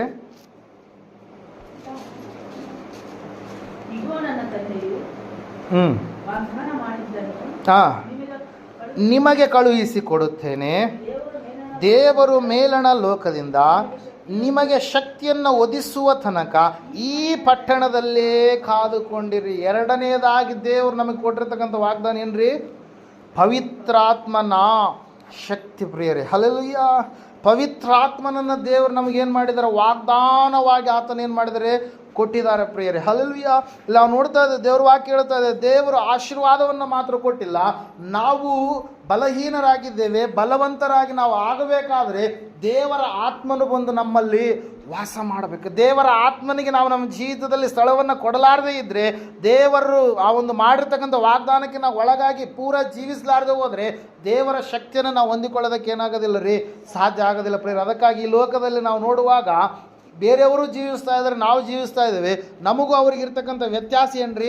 ದೇವರ ಮಕ್ಕಳಾದಂಥ ನಾವು ಕೆಟ್ಟದ್ದಕ್ಕೆ, ಪಾಪಕ್ಕೆ, ಅನೀತಿಗೆ, ಭಯಂಕರವಾದಂಥ ಲೋಕದ ಆಚಾರ ಸಂಪ್ರದಾಯ ಪದ್ಧತಿಗಳ ಕಡೆಗೆ ಹೋಗದೆ ನಮ್ಮನ್ನು ನಾವು ನಿರ್ಬಂಧಿಸಿಕೊಳ್ತಾ ಇದೆ. ಯಾಕಂದರೆ ನಮ್ಮ ಒಳಗಡೆ ಇರ್ತಕ್ಕಂಥ ಪವಿತ್ರಾತ್ಮನು ಅದು ಕೆಟ್ಟದ್ದು, ಅದು ಲೋಕ ಸಂಬಂಧವಾಗಿರುವಂಥದ್ದು, ಅದು ಬಲಹೀನವಾಗಿರುವಂಥದ್ದು. ಆ ಕಡೆ ನಾವು ಹೋಗಬಾರ್ದು ಅಂತೇಳಿ ಪವಿತ್ರಾತ್ಮ ದೇವರು ಯಾವಾಗಲೂ ಕೂಡ ನಮ್ಮೊಳಗಡೆ ಏನು ಮಾಡ್ತಾ ಇರ್ತಾನೆ? ಎಚ್ಚರಿಸ್ತಾ ಇರ್ತಾನೆ. ನಮಗಾಗಿ ಆತನು ಪ್ರಾರ್ಥಿಸುವ ಆತನಾಗಿರ್ತಾನೆ. ಅದಕ್ಕಾಗಿ ದೇವರು ನಮಗೆ ವಾಗ್ದಾನ ಮಾಡಿರುವಂಥದ್ದು ಏನ್ರಿ? ಎರಡನೇದಾಗಿ ಪವಿತ್ರಾತ್ಮನ ಆತನು ನಮ್ಮಲ್ಲಿ ಬಂದು ವಾಸ ಮಾಡಬೇಕಂತೇಳಿ ತನ್ನ ಆತ್ಮನನ್ನೇ ನಮಗೋಸ್ಕರವಾಗಿ ಆತನ ಏನು ಮಾಡಿದ್ದಾನೆ? ಸುರಿಸಿದ್ದಾನೆ ಪ್ರಿಯರೇ. ಅದಕ್ಕಾಗಿ ನೋಡ್ರಿ, ಯಾವ ಶಿಷ್ಯರು ಯೆರೂಸಲೇಮಿನಲ್ಲಿ ಒಂದು ಮೇಲಂತಸ್ತಿನ ಮಾಳಿಗೆಯಲ್ಲಿ ಅಡಗಿಕೊಂಡು ಅಲ್ಲಿ ನಮ್ಮ ಮೇಲೆ ಬಂದು ಸಾಯಿಸ್ತಾರೋ ಅಂತೇಳಿ ಅವರು ಕಣ್ಮರೆಯಾದಂಥ ಜೀವಿತವನ್ನು ಜೀವಿಸ್ತಾ ಇದ್ದಾರೆ. ಎಲ್ಲಿಯವರೆಗೆ? ಅವರು ಶಿಲುಬೆಗೆ ಸ್ವಾಮಿ ಹಾಕಿಸಲ್ಪಟ್ಟಂಥ ಆ ದಿನದವರೆಗೆ ಅವರು ಒಳ್ಳೆ ರೀತಿಯಲ್ಲಿ ಹೊರಗಡೆ ತಿರುಗ್ತಾ ಇದ್ರು. ಯಾವಾಗ ಆತನಿಗೆ ಶಿಕ್ಷೆ ಪ್ರಕಟವಾಗಿ ಯಾವಾಗ ಆತನನ್ನು ಶಿಲುಬೆಗೆ ಹಾಕಿದ್ರು, ಇವರೆಲ್ಲರೂ ಕೂಡ ಏನಾದ್ರೂ ರೀ, ಕುರುಬನನ್ನು ಹೊಡೆದಾಗ ಕುರಿಗಳೆಲ್ಲವೂ ಕೂಡ ಏನಾದ್ರು ರೀ, ಚದುರಿ ಹೋದ ಪ್ರಿಯರೇ. ಶಿಷ್ಯರೆಲ್ಲರೂ ಕೂಡ ಗೆತ್ಸೆಮನೆ ತೋಟದಲ್ಲಿ ಸ್ವಾಮಿಯವರನ್ನ ಒಂಟಿಗರಾಗಿ ಬಿಟ್ಟು ಏನು ಮಾಡಿದ್ರು? ಹೊರಟು ಹೋದ್ರು. ಆದರೆ ಸ್ವಾಮಿ ಅವರಿಗೆ ಮೊದಲೇ ಹೇಳಿದ್ರು, ಆತನು ಈ ಲೋಕಕ್ಕೆ ಬರುವಂಥದ್ದು ನಿಶ್ಚಯವಾಗಿತ್ತು, ಆತನು ಎಲ್ಲ ಮನುಷ್ಯರಿಗೋಸ್ಕರವಾಗಿ ಸಾವನ್ನು ಆತನು ಅನುಭವಿಸುವಂಥದ್ದು ನಿಶ್ಚಯವಾಗಿತ್ತು, ಎಲ್ಲ ಮನುಷ್ಯರಿಗೋಸ್ಕರವಾಗಿ ಆತನು ಆಗಬೇಕಾಗಿರುವಂಥದ್ದು ನಿಶ್ಚಯವಾಗಿತ್ತು, ಆತನು ಮತ್ತೆ ಪುನಃ ಮೂರನೇ ದಿನದಲ್ಲಿ ಎದ್ದು ಬರುವಂಥದ್ದು ಕೂಡ ನಿಶ್ಚಯವಾಗಿತ್ತು. ಆ ಒಂದು ವಿಷಯಗಳೆಲ್ಲವನ್ನು ಶಿಷ್ಯರಿಗೆ ಹೇಳಿದ ಮೇಲೆ ಈ ವಿಷಯವನ್ನು ಕೂಡ ಸ್ವಾಮಿ ಹೇಳಿದ್ದ ಪ್ರಿಯರು. ಏನಂತೇಳಿ? ವಾಗ್ದಾನವಾಗಿ ಪವಿತ್ರಾತ್ಮನನ್ನು ನಾನು ಕೊಡ್ತೀನಿ ಎಂಬುದಾಗಿ, ತಂದೆ ಕೊಡ್ತಾರೆ ಎಂಬುದಾಗಿ. ಹಲ್ಲೆಲೂಯಾ. Praise the lord. ನಾವು ನೋಡ್ತಾ ಇದ್ದೇವೆ ಪ್ರಿಯರೇ, ಆ ವಾಗ್ದಾನವನ್ನು ಹೊಂದಿಕೊಳ್ಳಬೇಕಾದ್ರೆ ಅವ್ರು ಎಲ್ಲಿರ್ಬೇಕಂತ್ರಿ? ಯೆರೂಸಲೇಮಿನಲ್ಲಿಯೇ ಇರಬೇಕು. ಹಲ್ಲೆಲೂಯಾ. ಆ ಪಟ್ಟಣದಲ್ಲಿ ಕಾದುಕೊಂಡಿದ್ರು. ಸ್ವಾಮಿ ಮೃತ್ಯುಂಜಯನಾಗಿ ಮರಣದ ಕೊಂಡಿಯನ್ನು ಮುರಿದ ಆತನು ಎದ್ದು ಬಂದಂಥ ದಿವಸ ಮೊದಲುಗೊಂಡು 50ನೇ ದಿವಸ ಪಂಚಾಶತ್ತಮ ದಿನದಲ್ಲಿ ಅವರು ಏನು ಮಾಡ್ತಾ ಇದ್ದಾರಂತ್ರಿ? ಮೇಲಂತಸ್ತಿನ ಮಾಳಿಗೆಯಲ್ಲಿ ಅವ್ರು ಏನು ಮಾಡ್ತಾ ಇದ್ದಾರೆ? ದೇವರನ್ನು ಆರಾಧಿಸ್ತಾ ಇದ್ದಾರೆ. ಹಲ್ಲೆಲೂಯಾ. ಕಾದುಕೊಂಡು 120 ಜನರು ಪ್ರಾರ್ಥಿಸಬೇಕಾದ್ರೆ ದೇವರ ಆತ್ಮನು ಉರಿಯುವ ನಾಲಿಗೆಯೋಪಾದಿಯಲ್ಲಿ ಅವರ ಮೇಲೆ ಏನು ಮಾಡಿದ್ನರಿ? ಇಳಿದು ಬಂದ ಪ್ರಿಯರೇ. ಯಾವಾಗ ದೇವರು ಆತ್ಮನ ಅವರ ಮೇಲೆ ಇಳಿದು ಬಂದು ಯಾವ ಮನುಷ್ಯರು ಜನರನ್ನು ನೋಡಿ ಭಯಪಡ್ತಾ ಇದ್ರು, ಆ ಒಂದು ಮನೆಯಿಂದ ಹೊರಗಡೆ ಬಂದು ಅವರು ಪ್ರವಾದಿಸುವುದಕ್ಕೆ ಪ್ರಾರಂಭ ಮಾಡಿದ್ರು. ಯಾವ ಮನುಷ್ಯರು ಸ್ವಾಮಿ ಯಾರಂತೇಳಿ ನನಗೆ ಗೊತ್ತಿಲ್ಲ ಎಂಬುದಾಗಿ ಹೇಳಿದ್ನು, 3 ಸಾರಿ ಬೋಂಕಿದ್ನು, ಸುಳ್ಳನ್ನು ಹೇಳಿದ್ನು, ಅದೇ ಮನುಷ್ಯ ಈ ಸಮಯದಲ್ಲಿ ಏನು ಮಾಡ್ತಾ ಇದ್ದಾನ್ರಿ? ನಜರೇತಿನ ಯೇಸುವೆ ನಿಜವಾಗಿರ್ತಕ್ಕಂಥ ರಕ್ಷಕ, ಆತನನ್ನು ನೀವು ಶಿಲುಬೆಗೆ ಹಾಕಿದರೆ ನೀವು ಪಶ್ಚಾತ್ತಾಪ ಪಡ್ರಿ, ನೀವು ರಕ್ಷಣೆ ಹೊಂದಬೇಕಾದ್ರೆ ಯೇಸುವನ್ನು ಹೊರತಾಗಿ ಬೇರೆ ಯಾರ ಮೂಲಕವಾಗಿ ಇಲ್ಲ ಎಂಬುದಾಗಿ ಅವರು ಸಾಕ್ಷಿಯಾಗಿ ಅಪೊಸ್ತಲರ ಕೃತ್ಯಗಳು 4:12 ಏನು ಮಾಡ್ತಾ ಇದ್ದಾರೆ? ಭೂಮಿಯ ಮೇಲೆ ಆಕಾಶದ ಕೆಳಗಡೆ ಆ ನಾಮದಲ್ಲಿಯೇ ರಕ್ಷಣೆ ಎಂಬುದಾಗಿ 4:12 ಅವರ ಅಪೊಸ್ತಲರ ಕೃತ್ಯಗಳ ಪುಸ್ತಕದಲ್ಲಿ ಏನು ಮಾಡಿದ್ರಿ? ಸಾರಿ ಹೇಳಿದ್ರು. ಆ ನಾಮದ ಕುರಿತಾಗಿ ಅವರು ಅನೇಕ ಅದ್ಭುತಗಳನ್ನು ಮಾಡಿದ್ರು. ಆ ನಾಮವನ್ನು ಮುಂದಿಟ್ಟುಕೊಂಡು ಅವರು ಸೆರೆಮನೆಗೆ ಹೋದ್ರು, ಸಾಯುವುದಕ್ಕೂ ಕೂಡ ಸಿದ್ಧರಾದರು ಪ್ರಿಯರೇ. ಕಾರಣ ಒಂದೇ, ಏನಂತ ಹೇಳಂತಂದ್ರೆ ಪವಿತ್ರಾತ್ಮನ ಒಂದು ವಾಗ್ದಾನ ಎನ್ನುವಂಥದ್ದು ಅವರ ಜೀವಿತದಲ್ಲಿ ಏನಾಯ್ತು? ನೆರವೇರಿಸಲ್ಪಡ್ತು ಪ್ರಿಯರೇ. ಹಲ್ಲೆಲೂಯಾ. ಅದಕ್ಕಾಗಿ ನಾವಾಗಿ ಅಲ್ಲ, ದೇವರು ನಮ್ಮೊಳಗಡೆ ಬಂದಾಗ, ಆತ್ಮನು ನಮ್ಮೊಳಗಡೆ ಬಂದಾಗ ಮಾತ್ರ ಈ ಲೋಕದಲ್ಲಿರ್ತಕ್ಕಂಥ ಬಲಹೀನವಾದಂಥ ಕಾರ್ಯಗಳ ಮೇಲೆ ನಾವು ಜಯವನ್ನು ಹೊಂದಿಕೊಳ್ಳೋದಕ್ಕೆ ಏನಾಗುತ್ತೆ ರೀ? ಸಾಧ್ಯ ಆಗುತ್ತೆ ಪ್ರಿಯರೇ. ಅದಕ್ಕಾಗಿ ದೇವರು ನಮಗೆ ವಾಗ್ದಾನ ಮಾಡಿದ್ದಾನೆ ಆಶೀರ್ವಾದವನ್ನು. ದೇವರು ನಮಗೆ ವಾಗ್ದಾನ ಮಾಡಿದ್ದಾನೆ ಯಾವುದನ್ನು ರೀ? ಪವಿತ್ರಾತ್ಮನನ್ನು. ಆ ಪವಿತ್ರಾತ್ಮ ದೇವರನ್ನು ನಾವೇನು ಮಾಡಬೇಕು? ನಮ್ಮೊಳಗಡೆ ಆಹ್ವಾನಿಸ್ಬೇಕು. ಇವತ್ತಿನ ದಿವಸ ಅನೇಕರಲ್ಲಿ ಏನಿಲ್ಲ ರೀ, ಆತ್ಮನ ಒಂದು ಸಹವಾಸ ಇಲ್ಲ, ಪವಿತ್ರಾತ್ಮನ ಅವರು ಆಹ್ವಾನ ಮಾಡೋದಿಲ್ಲ. ಅವರು ಕೇವಲ ಸಾಂಪ್ರದಾಯಿಕವಾಗಿ ಜೀವಿಸುವವರಾಗಿ ದೇವರನ್ನು ಶಿಲುಬೆಗೆ ಏರಿಸುವವರಾಗಿ ಭಯಂಕರವಾದಂಥ ಲೋಕದ ಒಂದು ಸ್ಥಿತಿಯಲ್ಲಿ ಜೀವಿಸುವಂಥವರಾಗಿ ಇರ್ತಾರೆ ಪ್ರೇರೆ. ಆದರೆ ನಾವಾದರೂ ಆ ರೀತಿಯಾಗಿ ಇರಬಾರದು ಪ್ರೇರೆ. ದೇವರು ನಮಗೆ ವಾಗ್ದಾನ ಮಾಡಿರುವಂಥ ಮೂರನೇ ಒಂದು ಅಂಶ ಏನು ಈ ಸಮಯದಲ್ಲಿ ನಾವು ನೋಡೋಣ. ಅಪೊಸ್ತಲರ ಕೃತ್ಯಗಳ ಪುಸ್ತಕ 13ನೇ ಅಧ್ಯಾಯ 23ರಿಂದ 24 ವಚನಗಳನ್ನು ಓದಿಕೊಳ್ಳೋಣ. ಅವನ ಸಂತಾನದಿಂದ ದೇವರು ತನ್ನ ವಾಗ್ದಾನದ ಪ್ರಕಾರ ಇಸ್ರಾಯೇಲರಿಗೆ ಒಬ್ಬ ರಕ್ಷಕನನ್ನು ನೇಮಿಸಿದ್ದಾನೆ. ಆ ರಕ್ಷಕನೇ ಯೇಸು. ಆತನ ಆಗಮನಕ್ಕೆ ಮುಂಚೆ ಯೋಹಾನನು ಇಸ್ರಾಯೇಲ್ ಜನರೆಲ್ಲರಿಗೆ ನೀವು ದೇವರ ಕಡೆಗೆ ತೆಗೆದುಕೊಂಡು ಸ್ನಾನ ಮಾಡಿಸಿಕೊಳ್ಳಬೇಕೆಂದು ಸಾರಿದನು. ಯೋಹಾನನು ತನ್ನ ಸೇವೆಯನ್ನು ಪೂರೈಸುತ್ತಿರುವಾಗ ಜನರಿಗೆ, ನನ್ನನ್ನು ಯಾರೆಂದು ಯೋಚಿಸುತ್ತೀರಿ? ನಾನು ಆತನಲ್ಲ, ಆದರೆ ನನ್ನ ಹಿಂದೆ ಒಬ್ಬನು ಬರುತ್ತಾನೆ. ಆತನ ಪಾದದ ಕೆರೆಗಳನ್ನು ಬಿಚ್ಚುವುದಕ್ಕೆ ನಾನು ಯೋಗ್ಯನಲ್ಲ ಎಂದು ಹೇಳಿದನೆಂಬುದಾಗಿ. Hallelujah, praise lord. ಇಲ್ಲಿ ಒಂದು ವಿಶೇಷವಾದಂಥ ಸಂಗತಿಯನ್ನು ನಾವು ನೋಡ್ತಾ ಇದ್ದೇವೆ ಪ್ರಿಯರೇ.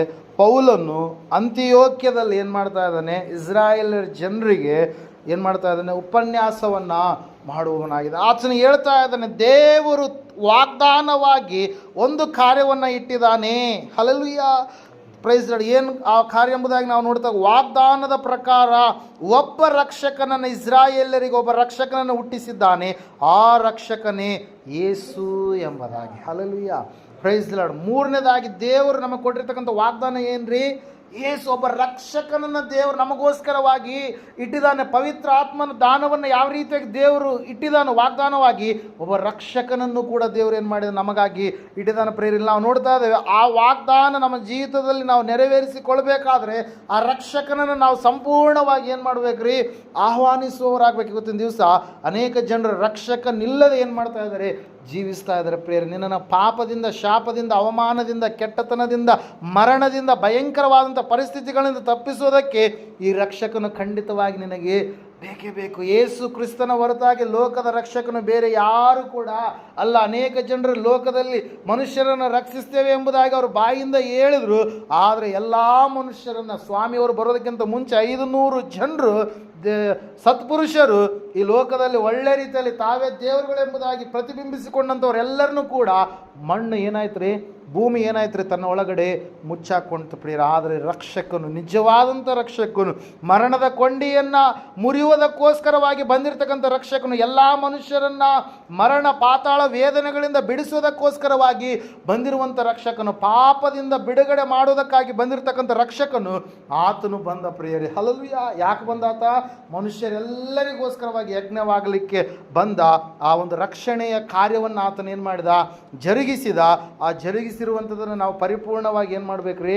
ನಂಬಬೇಕು. Hallelujah, praise lord. ನಾವು ನೋಡ್ತಾ ಇದ್ದೇವೆ ದೇವರ ವಾಗ್ದಾನ ಪ್ರಿಯರೇ ಏನಂದ್ರೆ, ಆತನು ನಮಗೋಸ್ಕರವಾಗಿ ಒಬ್ಬ ರಕ್ಷಕನನ್ನು ಏನು ಮಾಡಿದ್ದಾನೆ? ಕಳುಹಿಸಿದ್ದಾನೆ, ಒದಗಿಸಿ ಕೊಟ್ಟಿದ್ದಾನೆ ಪ್ರೇರೆ. ಒಬ್ಬ ರಕ್ಷಕರು ಅನೇಕರಿಲ್ಲ. ಯಾರ್ರೀ? ಒಬ್ಬೇ ಒಬ್ಬ. ಹಲ್ಲೆಲೂಯಾ, ಒಬ್ಬಾತನೇ ರಕ್ಷಕನು. ಅದಕ್ಕೋಸ್ಕರವಾಗಿ ದೇವದೂತರು ಏನು ಮಾಡ್ತಾ ಇದ್ದಾರೆ ರೀ? ದಾವೀದನೂರಲ್ಲಿ ನಿಮಗೋಸ್ಕರವಾಗಿ ಒಬ್ಬ ರಕ್ಷಕನು ಹುಟ್ಟಿದ್ದಾನೆ. ಹಲ್ಲೆಲೂಯಾ. ಶಿಶುವಾಗಿ ಸ್ವಾಮಿ ಈ ಲೋಕಕ್ಕೆ, ಮಗುವಾಗಿ ಸ್ವಾಮಿ ಈ ಲೋಕಕ್ಕೆ ಏನು ಮಾಡಿದಾತ? ಹೊರಟು ಬಂದ ಪ್ರಿಯರೇ. ಆತನು ರಕ್ಷಕನಾಗುವುದಕ್ಕಾಗಿ ಮರಣದ ಒಂದು ಛಾಯೆಯನ್ನು ತನ್ನ ಮೇಲೆ, ಆತನು ಅನ್ಯಾಯದ ತೀರ್ಪನ್ನು ಅನುಭವಿಸಿ ತನ್ನ ಮೇಲೆ ಆತನು ಏನು ಮಾಡಿದರಿ? ಹಾಕಿಕೊಂಡ ಪ್ರಿಯರೇ. ಆತನ ಜೀವಿತದ ಮೂಲಕವಾಗಿ ನಮಗೆ ಪರಲೋಕಕ್ಕೆ ಏನಾಯ್ತು ರೀ? ಬಾಗಿಲು ಎನ್ನುವಂಥದ್ದು, ಕೃಪೆಯ ಬಾಗಿಲು ಎನ್ನುವಂಥದ್ದು ಏನಾಯ್ತು ರೀ? ತೆರೆಯಲ್ಪಡ್ತ ಪ್ರೇರ. ಅದೇ ವಿಷಯವನ್ನು ಪೌಲನಿಲ್ಲಿ ಏನು ಮಾಡ್ತಾ ಇದ್ದಾನೆ? ದೇವರು ವಾಗ್ದಾನ ಮಾಡಿದ ಹಾಗೆ ಒಬ್ಬ ರಕ್ಷಕನನ್ನು ಏನು ಮಾಡಿದ್ದಾನೆ? ಹುಟ್ಟಿಸಿದ್ದಾನೆ.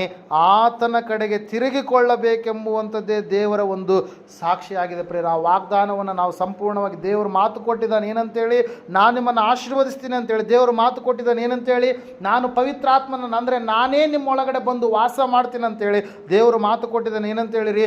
ನಾನು ನಿಮಗಾಗಿ ಒಬ್ಬ ರಕ್ಷಕನಾಗಿ ನಾನು ಇರ್ತೀನಿ ಅಂತೇಳಿ ದೇವರು ಮಾತು ಕೊಟ್ಟಿದ್ದಾನೆ ಪ್ರಿಯರೇ. 4ನೇದಾಗಿ ಏನಂತೇಳಿ ಅಂತಂದರೆ, ತೀತನ ಪತ್ರಿಕೆ 1ನೇ ಅಧ್ಯಾಯ 2-3 ವಚನಗಳಲ್ಲಿ ನಾವು ಓದಿಕೊಳ್ಳುವಾಗ ಅಲ್ಲಿ ಸತ್ಯವೇದ ಈ ರೀತಿಯಾಗಿ ಹೇಳ್ತಾ ಇದೆ, ನಿತ್ಯ ಜೀವವನ್ನು ಆತ ನಮಗೋಸ್ಕರವಾಗಿ ಏನು ಮಾಡಿದಾನಂತ್ರಿ? ವಾಗ್ದಾನವಾಗಿ ಕೊಟ್ಟಿದ್ದಾನೆ ಪ್ರಿಯರೇ. ಓದಿಕೊಳ್ಳೋಣ. ತೀತನ ಪತ್ರಿಕೆ ತೆಗೆದಿದ್ದೀರಾ? 1ನೇ ಅಧ್ಯಾಯ 2-3 ವಚನಗಳು ಕಂಟಿನ್ಯೂ ಇರ್ತವೆ. ಒಟ್ಟು ದೇವರಾದ ದೇವರ ದಾಸನು ದೇವರಾದುಕೊಂಡವರ ನಂಬಿಕೆ ಅಂತ ಹೇಳಿದ್ರು. ದೇವರಾದುಕೊಂಡವರ ನಂಬಿಕೆಯು ಹ್ಮ್ ಭಕ್ತಿಯನ್ನುಂಟು ಮಾಡುವ ಹ್ಮ್ ಸತ್ಯದ ಪರಿಜ್ಞಾನವು ಹ್ಮ್ ಬುದ್ಧಿಯಾಗುವುದಕ್ಕೋಸ್ಕರವೇ ಹಾ ಅಪೊಸ್ತಲನಾಗಿದ್ದೇನೆ. ಆ ನಂಬಿಕೆಗೂ ಸತ್ಯದ ಪರಿಜ್ಞಾನಕ್ಕೂ ನಿತ್ಯ ಜೀವದ ನಿರೀಕ್ಷೆಯ ಆಧಾರವಾಗಿದೆ. ಸುಳ್ಳಾಡದ ದೇವರು ಆ ನಿತ್ಯ ಜೀವವನ್ನು ಕೊಡುತ್ತೇನೆಂದು ಅನಾದಿ ಕಾಲದಲ್ಲಿ, ಅಂದರೆ ದೇವರು ಮಾನವರನ್ನು ಉಂಟು ಮಾಡುವ ಮೊದಲು ಅವರಿಗಾಗಿ ಏನನ್ನಾದರೂ ವಾಗ್ದಾನವನ್ನು ಆತನೇನು ಮಾಡಿದನಂತೆ, ಕುಮಾರನ ಮೂಲಕವಾಗಿ ಮಾಡಿ ಅದನ್ನು ನಂತರ ಮನುಷ್ಯರಿಗೆ ಏನು ಮಾಡಿದಾತ ನೆರವೇರಿಸಿದ ಪ್ರೇರೆ. ಕ್ಲುಪ್ತ ಕಾಲದಲ್ಲಿ, ಅನಾದಿ ಕಾಲದಲ್ಲಿ ವಾಗ್ದಾನ ಮಾಡಿ ತನ್ನ ಕ್ಲುಪ್ತ ಸಮಯದಲ್ಲಿ ವಾಗ್ದಾನ ನೆರವೇರಿಸಿ ಪ್ರಸಂಗದ ಮೂಲಕ ಆತನೇನು ಮಾಡಿದಂತೆ ಪ್ರಕಟಿಸಿದನು ಎಂಬುದಾಗಿ. ಹಲ್ಲೆಲೂಯಾ. ಏನು ವಾಗ್ದಾನ ಮಾಡಿದಾನೆ ದೇವರು ನಮಗಾಗಿ? ಓದಿದ್ರಲ್ವ ಏನ್ರಿ? ಅನಾದಿ ಕಾಲದಲ್ಲಿ ನಿತ್ಯ ಜೀವನ ಕೊಡುತ್ತೇನೆಂದು ವಾಗ್ದಾನ ಮಾಡಿ ಎಂಬುದಾಗಿ. ಹಲ್ಲೆಲೂಯಾ. ಯಾವ ಜೀವ ಅಂತದು? ನಿತ್ಯ ಜೀವ, ಶಾಶ್ವತವಾದಂಥ ಸದಾಕಾಲ ಜೀವಿಸುವಂತಹ ಜೀವ ಪ್ರಿಯರೇ, ಯಾವತ್ತಿಗೂ ಕೂಡ ನಶಿಸದ ಒಂದು ಜೀವ. ಅದಕ್ಕಾಗಿ ಪೇತ್ರನ ಒಂದು ಕಡೆ ಪತ್ರಿಕೆಯಲ್ಲಿ ಹೇಳ್ತಾನೆ ಏನಂತೇಳಿ, ನೀವು ನಾಶವಾಗುವ ಬೀಜದಿಂದ ಉಂಟಾದವರಲ್ಲ, ನಾಶವಾಗದ ಬೀಜದಿಂದಲೇ ಉಂಟಾದವರಾಗಿ ಇದ್ದೀರಿ ಎಂಬುದಾಗಿ. ಹಲ್ಲೆಲೂಯಾ. ದೇವರು ನಮಗೆ ನಿತ್ಯ ಜೀವವನ್ನು ವಾಗ್ದಾನವಾಗಿ ನಮಗೆ ಕೊಟ್ಟಿದ್ದಾನೆ. ಕೇವಲ ಆಶೀರ್ವಾದ ಅಭಿವೃದ್ಧಿ ಮಾತ್ರ ಅಲ್ಲ, ನಾವು ಪವಿತ್ರ ಆತ್ಮನನ್ನು ಕೂಡ ನಾವು ಏನು ಮಾಡಬೇಕ್ರಿ? ಅನುಭವಿಸುವವರಾಗಬೇಕು, ಆತನನ್ನು ಆಹ್ವಾನಿಸುವವರಾಗಬೇಕು, ಆತನಿಗೆ ಪ್ರಥಮ ಸ್ಥಾನವನ್ನು ಕೊಟ್ಟು ಜೀವಿಸುವವರಾಗಬೇಕು.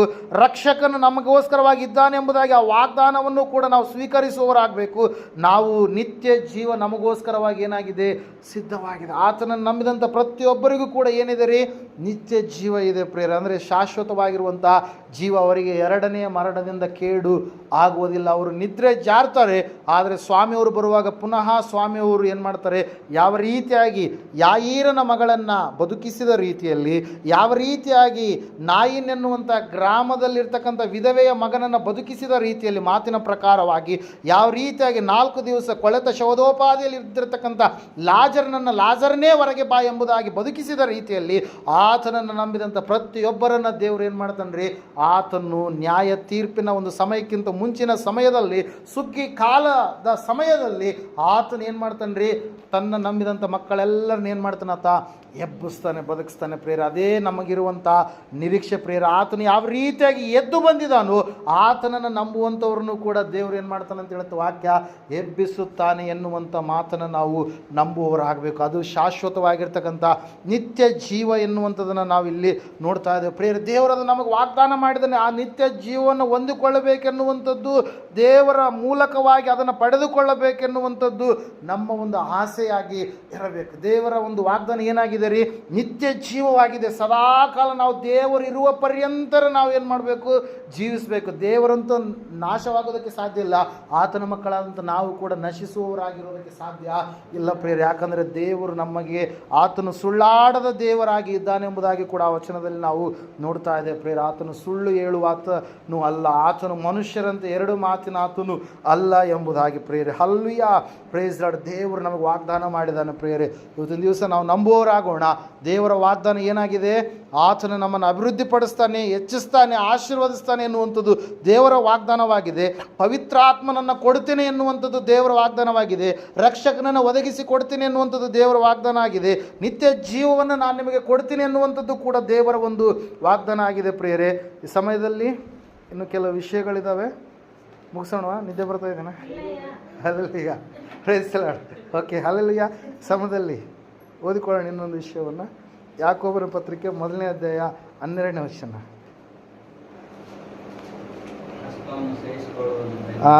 ಕರೆಕ್ಟ್, ಚೆನ್ನಾಗಿ ನೆನಪಿದೆ.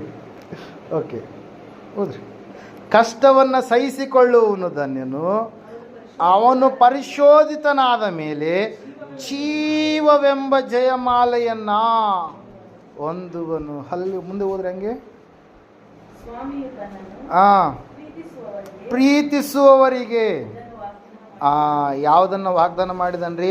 ಜೀವವೆಂಬ ಜಯಮಾಲೆಯನ್ನು. ಹಲ್ಲೆಲೂಯಾ. ಆತನು ವಾಗ್ದಾನ ಮಾಡಿದ್ದಾನೆ. ಯಾರಿಗೆ ವಾಗ್ದಾನ ಮಾಡಿದ್ದಾನೆ? ಆತನನ್ನು ಪ್ರೀತಿಸುವಂಥವರಿಗೆ, ಆತನ ಆಜ್ಞೆಗಳನ್ನು ಕೈಕೊಂಡು ನಡೆಯುವಂಥವರಿಗೆ ದೇವರು ಏನನ್ನು ವಾಗ್ದಾನ ಮಾಡಿದನ್ರಿ?